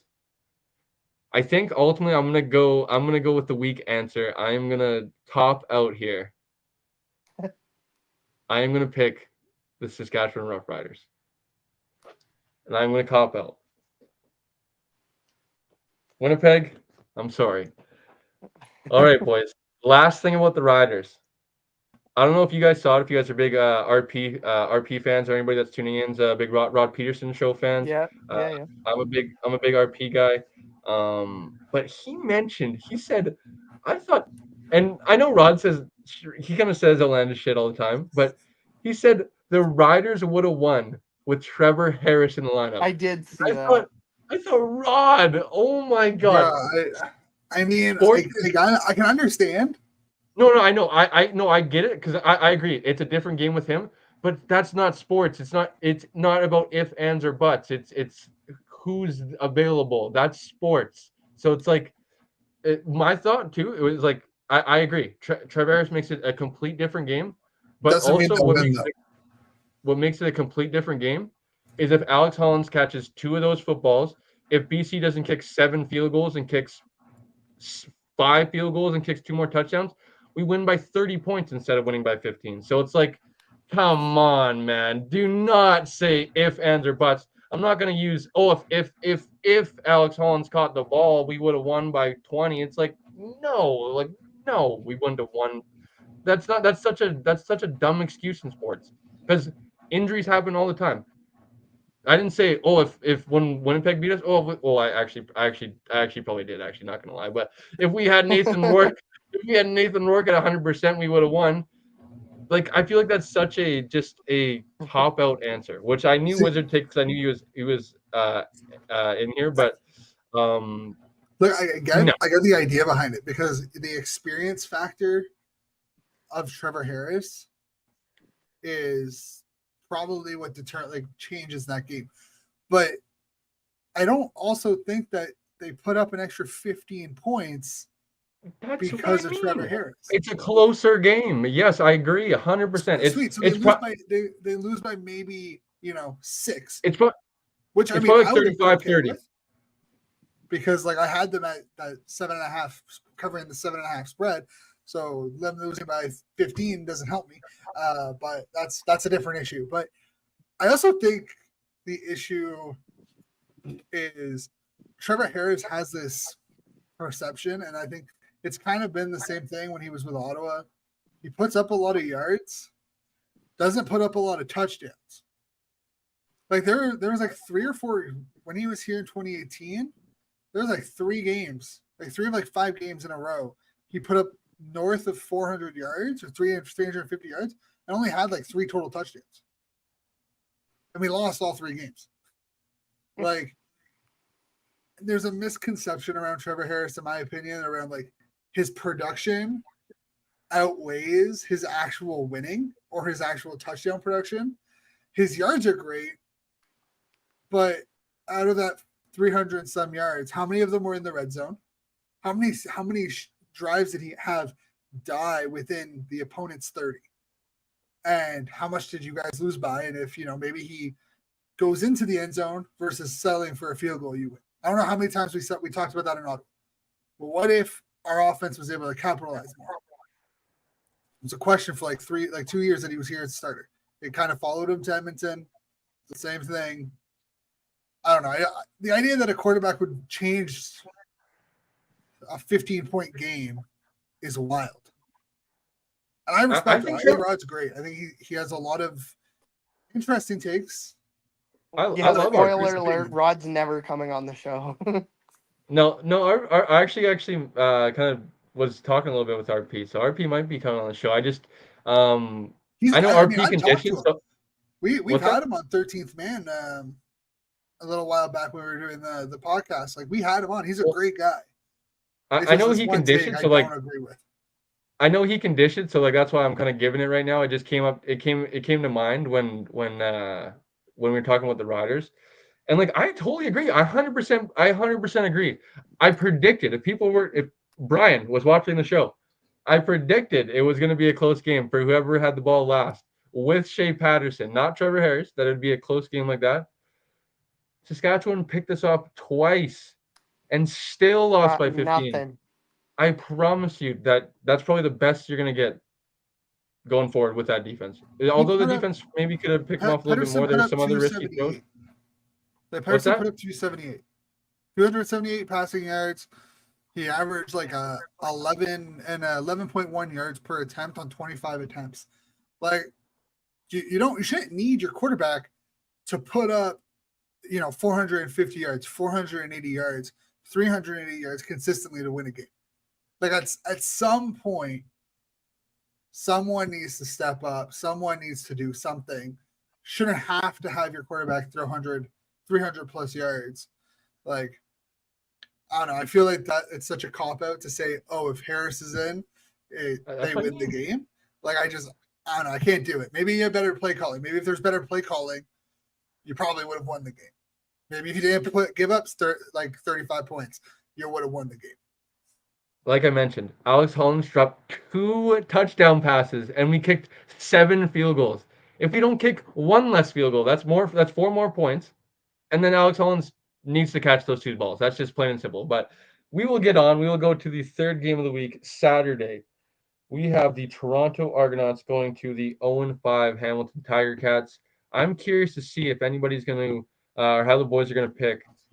I am personally going to go with Toronto. Although Hamilton has played, I think, pretty well, especially, offensively. They have been, I feel like, on the wrong end, similar to the Elks.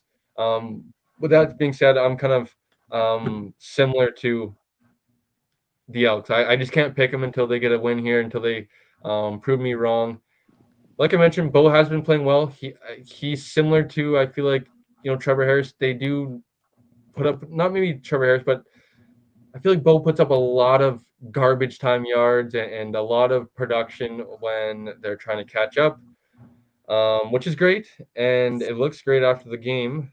But I think Toronto, I personally like Cameron Dukes. I don't love Cameron Dukes. I don't hate Cameron Dukes. I think he's a pretty good quarterback. I think he's going to be able to keep Toronto steady until he who shall not be named comes back. Which is actually getting pretty close now that I think about it. Week 7, boys. That's crazy how time is flying. But he's eligible to apply. Yeah, for I guess. reinstation. Yeah, that's true. We'll see. Well, honestly, this is gonna be a big tell to see if the CFL allows him in right away or if they push it a couple of games. Well, I wonder if they question him, like, "Hey, man, like, what is your thought process when you start tweeting during the games?" I wouldn't be shocked if they tell him to cut. As because they've done it. They've done it before. They've put stipulations in. We know the Johnny Manziel thing. I'm not saying they will. I don't want anyone to get that confused. I'm not saying they will. But if it were to come out that they're like, hey, if he gets reactivated or reinstated, and then his Twitter goes dark, you know what? You know what's going on. So, saying I wouldn't be shocked if it happens. I think the CFL is monitoring that situation. If they're not, that's a different conversation to be had. Yes. Absolutely. So, like I mentioned, I'm gonna go with Toronto. Let's go to Blake next. Who you picking and why? Man, ever since we started quick picks, I think I've changed my pick. Um, I said at the beginning, this is a week where you guys could pick up a couple of games on me. I wanted to go Hamilton and say that there's going to be no winless teams after week number 7.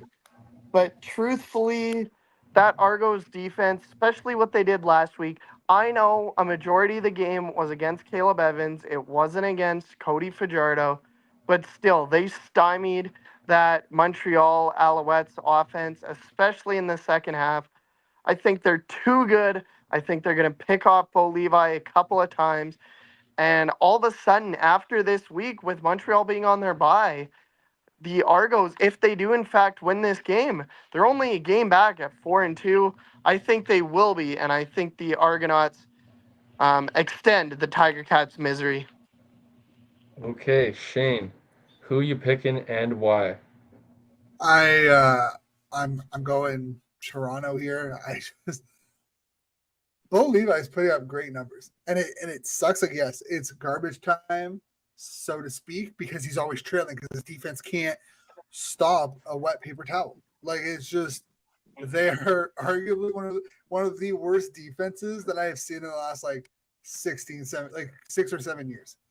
Um, it is horrendous to watch. I feel really bad for Bo Levi because he's putting up like he is, the arguably statistically he's the second best quarterback behind uh, Vernon Adams. Like he's putting up good yards, he's putting up quality yards.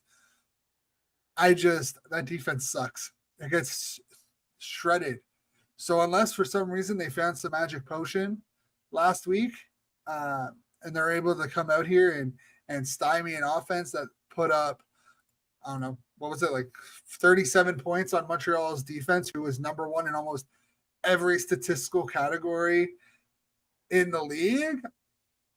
I don't know. I mean, they play the game for a reason, but I would be very shocked if if the Ticats can pull a W off against Toronto with how bad their defense has played. Yeah, absolutely. And I think just where it comes back to is Toronto is so good up front, even with the injuries that they've sustained on the defensive line. They brought in XBC lines Woody Barron. I know he's traveled around the CFL a little bit, but a solid guy to play inside in the interior. I know they're banged up there more specifically, but their offensive line is just super productive. Team Carey's been running hard, and that second back that I can't remember, but Daniel Boy as well. They kind of got three guys that they like to rotate running the football. Not a bona fide number one, but some decent receivers that have reliable hands, and I just like the Argonauts as a team. I think they're a well-rounded team. They just don't have that dude quarterback as of now. So let's get to the last matchup of the week. Before we do, actually, a couple good comments from Brian here. He actually mentioned, just referring back to the Saskian though, but the oh no, where is it? Right, this one. Stearns had the ball hit him in the butt. Absolutely, remember that as well. Just but he mentioned about having pinball take away the Twitter. I like how he mentioned the Twitter. But I'm curious to see what happens when he comes back and if there are any rules, because I feel like you don't want a guy like that leading your franchise and being such a it's like bad influence, the wrong thing to say, just like a weird guy. I feel like on He social media when he puts tweets, he it's not like a it's not like a bad unfortunately it is. influence, but It's not a bad influence, but it's a bad look. It creates a bad yeah, image. Like, I don't know. I don't know how you can allow him back in the locker room while allowing him to be online and be a presence with on social media right now. Like if he wants to hmm post on like Instagram and like post photos, sure, but I just seeing the stuff that he's posted on Twitter, it's just like I don't know how you allow that as a professional team. I don't know how you allow that to happen once face of a he gets back. franchise type thing.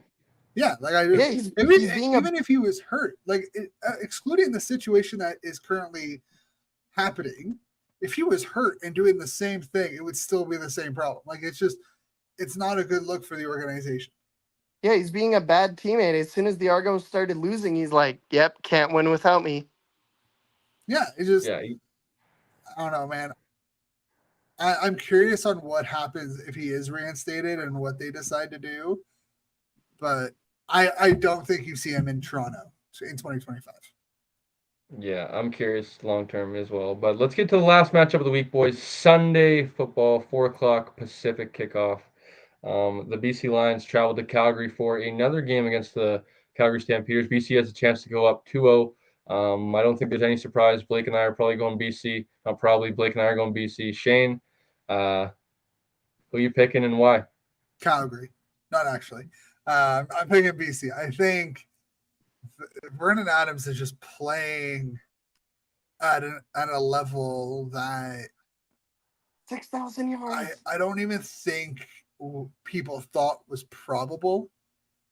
And you know what I find really funny about Vernon Adams, and like again, I hope this doesn't come off as like disrespectful or anything, but he was traded from BC because he didn't want to sign because he didn't want to like develop in BC. Like he was like, yeah, I'll come up, but I don't want to go to BC. So I think it's kind of ironic and kind of funny that he's having his best statistical performances and in years have been with the Lions. From so when he got his start or from when he joined the CFL to now, it's just kind of funny how everything came full circle. But I think it's great for you guys going from friggin' Michael Riley or Travis Lulay to getting a healthy Jennings to Michael Riley to Nathan Rourke and now Vernon Adams. Like y'all just been spoiled in BC since like 2010. It's crazy. Hey, only one Grey Cup to show for it, unfortunately. Grey Cup quarterbacks don't win Grey Cups. Yes, that is fair. I agree. Because if it was quarterbacks, then Bo Levi would have like 6 when he was with Calgary. Yeah, that's fair. Yeah. But I don't know. I think BC at this point, like McInnes is having a fantastic year. Like everything seems to be clicking on all cylinders offensively. Defensively is good. I think you guys are TJ Lee's expected back, which I think this is week. I'm curious on if he's going to see any kind of restrictions, like if he's going to have a snap limit where he's like, I'm only going to play like 30 snaps or 30% of the snaps. But that's huge for your defense. I think overall, it's just that's the team to beat, and that will be the team to beat every week until they start losing consistently. Yeah. Great. Well said.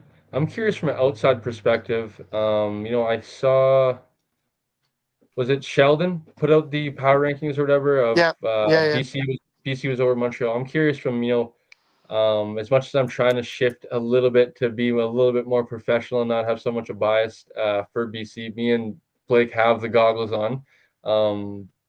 From an outside perspective, do you think BC is the best team in the CFL, or do you think that's Montreal until proven otherwise? I think personally, a little bit of recency bias. Montreal's not, or like going into their bye week.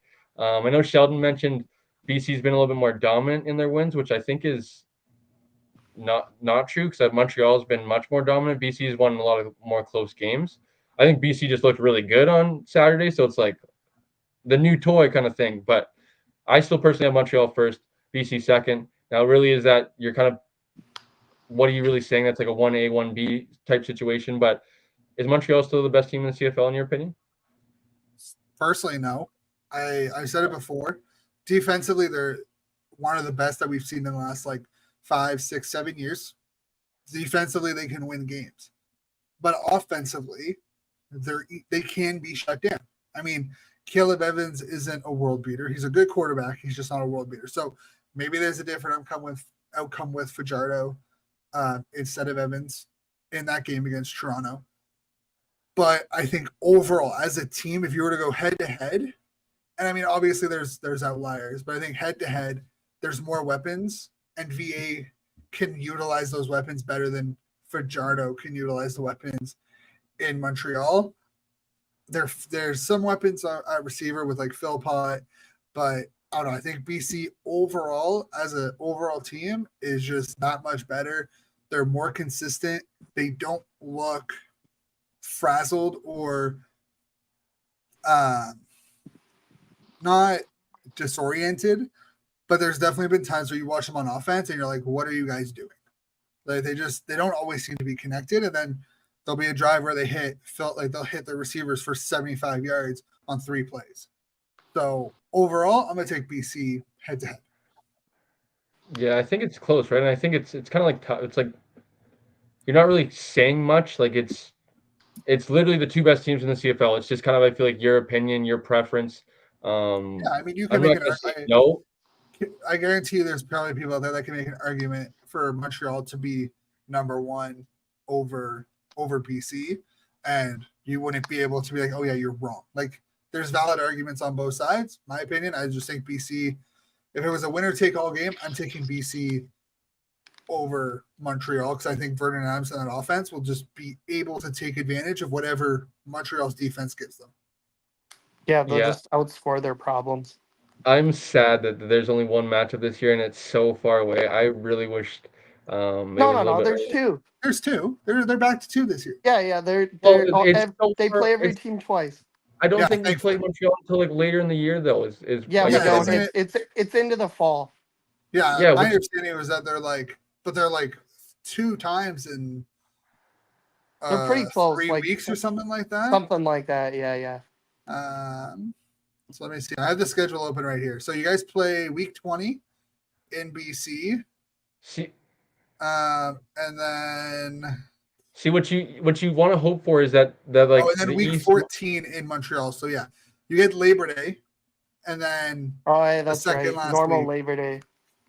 So week 14 should be a good game. The week 20 game though, you just never like if Montreal's wrapped first place, like Yeah, I mean that's a game where if both teams are locked to first, um, yeah, BC has. I think Jay saying in the comments, like BC yeah. does have a bye in week 21. So if both teams are locked into first, or if it doesn't matter in the standings in any way, if one team wins, one team loses, that game's going to be moot for the most part.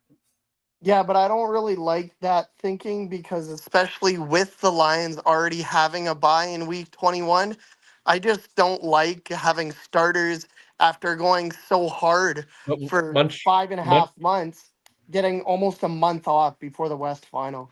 Like Well, I you're but mean, you basically can Munch, giving start them, them, I think start them for a yeah, Montreal's half, probably and then put in the Montreal's probably the second more half. likely though is what I'm kind of saying because I don't see anybody catching Montreal like We'll see. I realistically. I mean, like depending on what happens this week, if both Toronto and Ottawa win, both of them are at 4-2. They're a game right you're behind right. Ottawa too. Montreal for both of them, and uh, Montreal plays Sask week 8.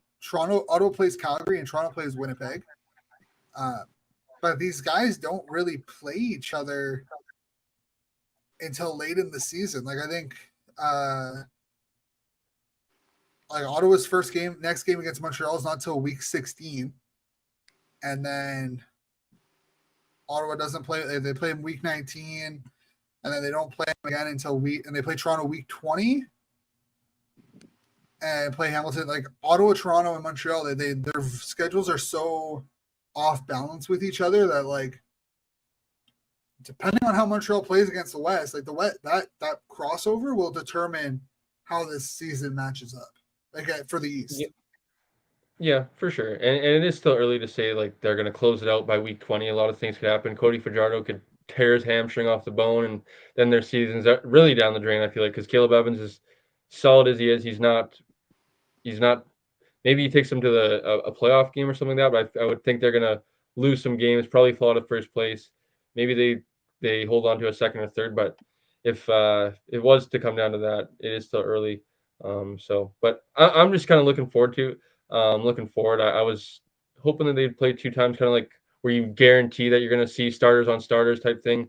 I think maybe that's what I was maybe more so. I looked at their two matchups here before we recorded, and I think I maybe must have missed the week 14 one and only saw the week 21 and was like, that sucks because it's going to be the end of the year. Who knows what's going to happen by then? So excited that they're going to be able to play in the regular season at least once, and hopefully by then they're still considered the top dogs. I know I see Brian already says he thinks, or maybe it wasn't Brian actually, it was my man Wizard Takes. He says I think That's Sass crazy. is not the That's most a healthy Trevor wild Harris. take. Like that. Once That's again, wild. It's with not the true. I love once you, again with Wizard takes, but it's not true, man. once I mean, again I get it. with the if, ands, or buts, which I love, or which I just don't agree with. But the Riders are a good team. It's not like I'm saying they're not a good team. I think that's kind of like I he's mean, not available. So it's like every team has an if, fans, or buts throughout the year. Like it's just is what it is. that's pro sports, man. People get injured, people get hurt. Unfortunately, especially for Riders fans. I know Brian and Wizard takes.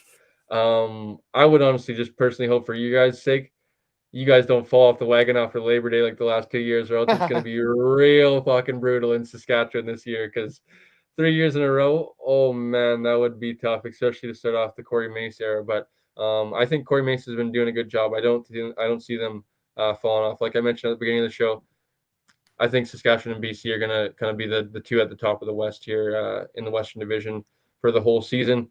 And if Trevor Harris is healthy, we'll say that. Um, we'll see what happens. So, Shane, again, I think that'll conclude the CFL quick picks here, buddy. So you got Ottawa, Saskatchewan, Toronto, and BC this week. We will see how things shake up. Um, for our sake, Shane, we both have the same picks this week. I hope we do good. Obviously, Blake picking Edmonton for the first game of the week. We'll see how things go, boys, and we'll see if maybe Shane and I gain a game on Blake in the CFL quick pick standing. So, I Shane, hope. thanks for joining us, buddy, and we will see you next Wednesday Yeah. for another CFL quick picks. Let the people know where they can find your social media and all the prop bets and stuff like that throughout the week. Yeah, It's I mean, changed. Twitter. I changed my handle, so it's actually Shane underscore 13th man. I figured it was easier for people to find. But yeah, I mean, on 13th man website, you find the CFL lines and Red Blacks keys to victory / quick passes. It's kind of the game day preview for the Red Blacks. There, you'll find it the day of or the day before Red Blacks games. But also, we're starting to look for more creators. We've had a couple of people have to drop out because of their personal lives, which is totally fine. But we are starting to look for more people who'd be interested in creating content under the 13th man banner, joining you guys, joining Jacob, 13th or Trey? SC13 guys. So, there's a post on our Twitter and our Instagram, but if you guys just send us a DM, kind of no experience necessary, we can help you guys get started.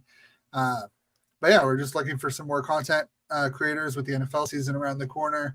We're kind of open for whatever leagues you think. I mean, we have Trey who does horse racing on Monday, Tuesday, Wednesdays. So, you know what? Well, we like it. It's great. It's alternative content that you can't find mostly anywhere. But yeah, I mean, so if you know anyone, if you guys are interested, shoot myself a DM on Twitter or shoot 13th Man Sports a DM on Twitter, and we can talk.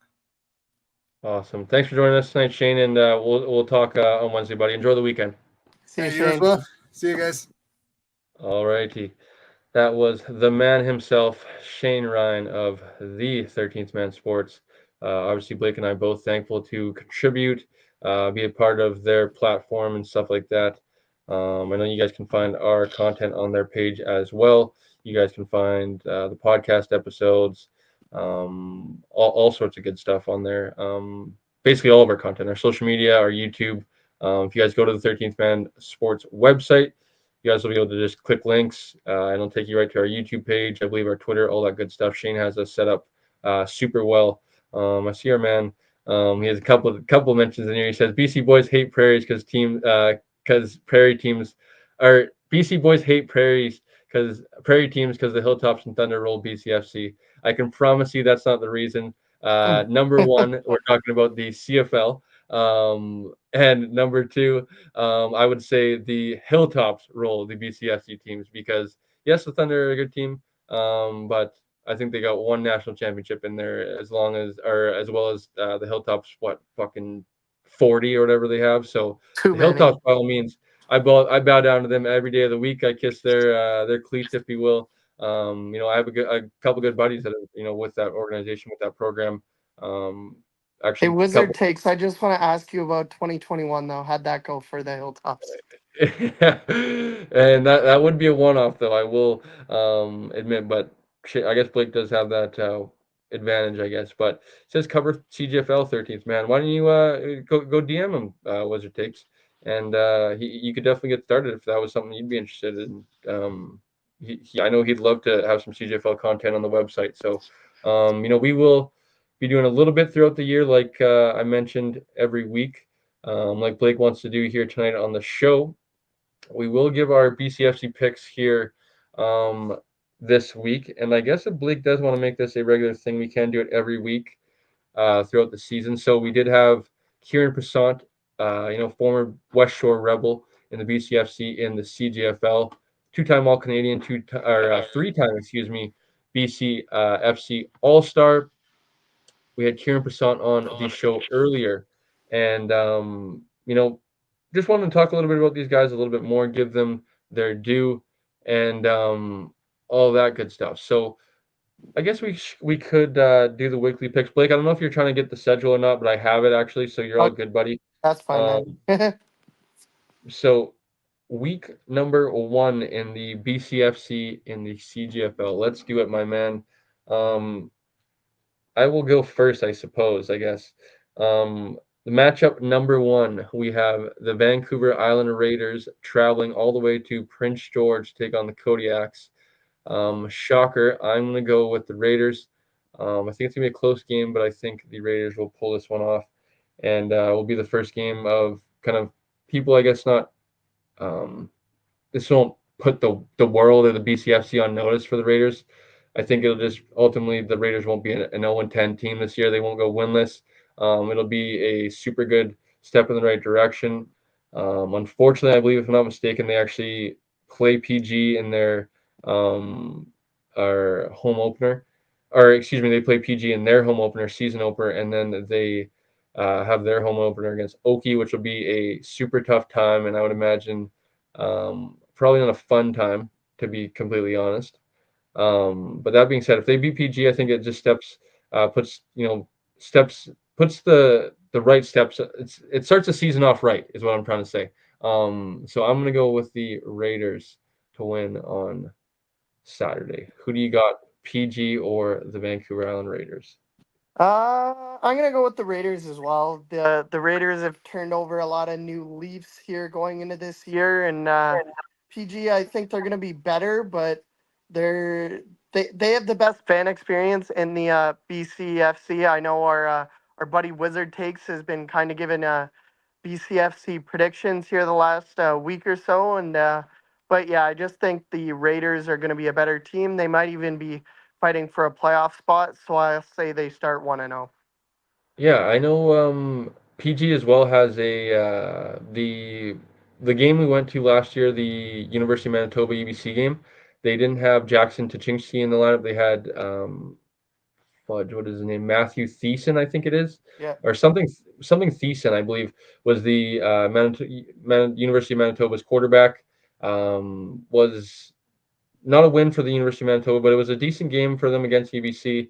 And that kid actually is, I don't know if he's coming back home to the province of BC, but he's actually coming back to, or he's coming to, excuse me, PG, and he's going to play in the BCFC this year. So, PG getting a U Sports fallback, Sawyer Thiessen, my man at Wizard Takes. I knew he would be able to let me know. Sawyer Thiessen um, is going to be PG's quarterback. So I think that's going to do some good for PG, and we'll keep this game close because I think that's where both, or what gives me confidence. But both teams will have, good quarterback play and will, rise the floor of the team. So I think just ultimately, without knowing 100%, which is a little bit unfair of me to say because I don't really have too much of a pulse on PG. I just think with having more knowledge on the Raiders, I think they'll be a little bit more deeper than PG and a team like Kamloops. That's personally why I have BI in the fifth spot in the BCFC. But PG can definitely prove me wrong, and like you mentioned, our man Wizard Takes said best atmosphere in the BCFC. I got to get up to PG obviously and take in the I game know, so do because I. what's so special about it? And it looks pretty great. The facilities look good. But me personally, man, the Apple Bowl. Apple Bowl is the nicest stadium, personally the nicest venue in the BCFC.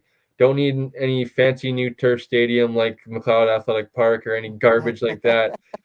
Give me grass. Give me just the history. You get off the bus and you walk to the Apple Bowl. You feel the history. You feel junior football. They shove you into the fucking dungeon. For those that haven't played in the BCFC or unaware, Oki's locker room is basically on top of you guys when you go visit Okanagan, and they do this pregame ritual or something like this, or chant or whatever, where they stomp and try to like intimidate you, and you're in this small ass locker room. But other than that, it is absolutely beautiful. If it's especially early in the season, warm summer day game, magnificent. And if it's a nice day during the fall, September, October, it's almost even better because the leaves are like orange and green and starting to change color. I feel it can get a little bit sloppy because of the grass, but playing on grass anytime you can play on grass is super nice, and the backdrop is just lovely as well. So my vote is Hillside Stadium, Apple Bowl until I see what's going on in PG. But Hillside Stadium is nice as well. Blake and I were up there for Lions training Yep. camp a few months ago. Isn't that crazy? It's a few months ago. Hey, I know. July, June, May. A few months ago now for training camp, and is another beautiful site as well. So let's get to game number 2 and get out of here, Blake, so I can eat some dinner. I'm sure you're hungry as well, my man. So game number 2, and I'm interested to see because I won't tease. I know my man Wizard Takes doesn't want me to spoil everyone's pick, so I'm not gonna. But I'm interested to see how you pick with this one. The Langley Rams are traveling to the Okanagan Sun to take on Oki in a week 1 matchup. Blake, I'm going with the Okanagan Sun. Who do you got? Yeah, this is a good matchup. This might be a hot take, but I will say this is a Cullen Cup preview. No disrespect to the West Shore Rebels, Prince George Kodiaks, pardon me, anyone else in the BCFC, but the Langley Rams, after being at the top and them and Oki battling for 5, 6 years, have fallen off the last couple of years. They're not happy about that. I know they're not happy about that, and they're looking to turn it around this year and get back to where they feel they rightfully deserve. And I think they're going to make a statement in week number 1. They are going to go into Okanagan and walk out of the Apple Bowl with victory. I don't think it's a hot take. I like it that you're standing on your opinion, you're standing on your box. I'd throw Valley in there as well. I think Valley, West Shore, and Langley will probably be the 3 teams that are basically trying to knock Oki off. I feel like going into this year, um, pretty much if they can go in there and upset Oki in week 1, I would think Langley's going to be in a class with Oki up the top. That being said, like I mentioned, I'm going to go with Oki until I see otherwise. I know they got another good recruiting class. I believe they actually have a American quarterback as well. Yeah. I think Langley had another American quarterback, so it's kind of been a new trend in the BCFC. The Raiders getting an American quarterback as well. Some of these American guys, we had a guy like Kieran Persson come on and talk about how good the talent level in the BCFC is. Maybe some of these American quarterbacks and stuff like that are starting to take notice and realize that maybe I can get an opportunity to play a longer, or B, maybe into a professional opportunity, whether it's in the CFL, maybe it's overseas or something like that. But either way, you're able to have a longer opportunity and be able to play. So I have the Okanagan Sun. Blake has the Langley Rams. So last matchup of the week in the BCFC, the West Shore Rebels travel to the Kamloops Broncos. Who do you got and why? Yeah, I'm gonna take the West Shore Rebels on this one. We had Kieran on the show just about an hour ago. It would kind of be bad juju if we don't. As I already mentioned, our man Wizard Takes has been putting out previews, which I think are really well done. He says the Kamloops Broncos are going to be better this year, but I think they're still going to be in the bottom tier. And I think West Shore, they're going to fall off a little bit. I forgot to mention the Valley Huskers. Shame on me. That's the Rams' biggest rival. But I forgot to mention them when I was saying the top teams. But I think the Rebels are still probably number 4, and I think they will beat the Broncos in week number 1. Yes, Blake. I too as well have West Shore curious to see how Kamloops does. I think they're going to be a little bit better. They do have a few decent players. Obviously, Colton, Mike, Mikey. Mike Howell, or I don't know exactly how to pronounce it, so I don't want to butcher it. I hate when people butcher my last name or butcher names in general, so I don't want to butcher it. But Colton is a returner who I believe is 20 years old, who had a opportunity in a CFL camp with the BC Lions this past summer, was able to dress in a few games, although he didn't see the field during preseason.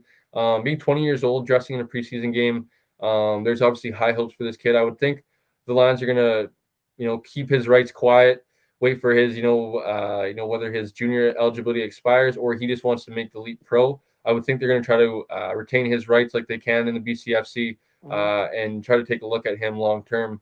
And you know, to just, I guess, call a spade a spade. Maybe this could be, for Kieran Persson, could be competition for him in a few years where Yep. they are good friends. We saw them up at Kamloops hanging out together and stuff like that.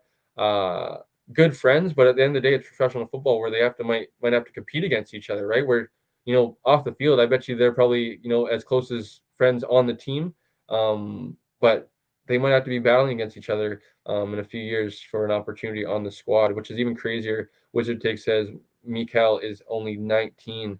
Um, just hats off to that kid, man. He is on his way if he can continue to develop, stay healthy. Knock on wood. The sky is the limit for him, and I would, you know, hope for anybody that's in the Kamloops area or just the BC area to get out when Kamloops is coming to town and check them out, check him out. I know I'm excited for when Kamloops comes to town. I believe it's actually later in the season. Unfortunately, I think around maybe September, when things are going to be super busy. Youth sports season. My Buffalo Bills are back, baby. I don't know if Blake you saw, but a week today, buddy. I'm super excited.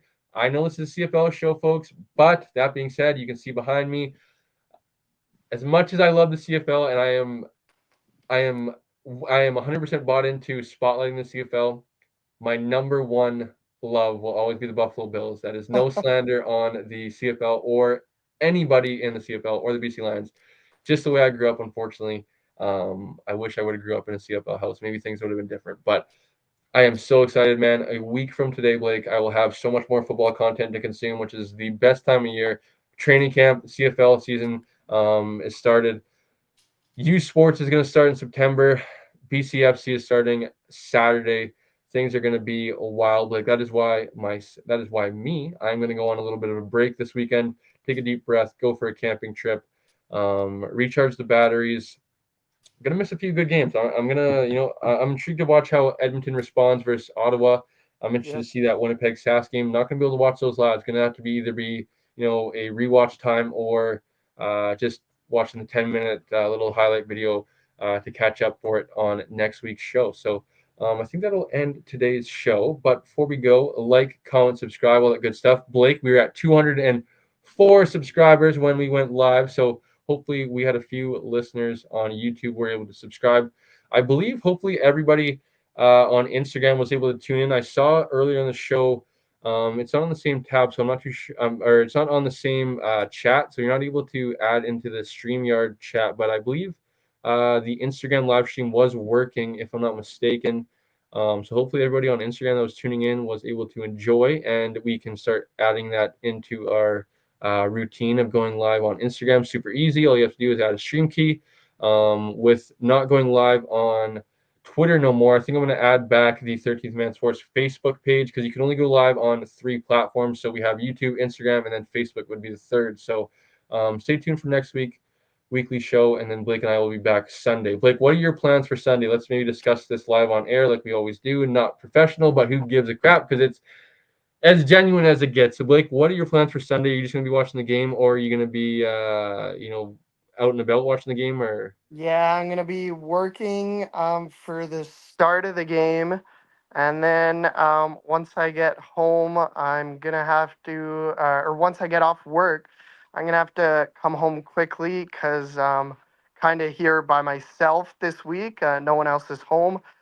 Feed the dog, and then unfortunately, I am refing again on Sunday night.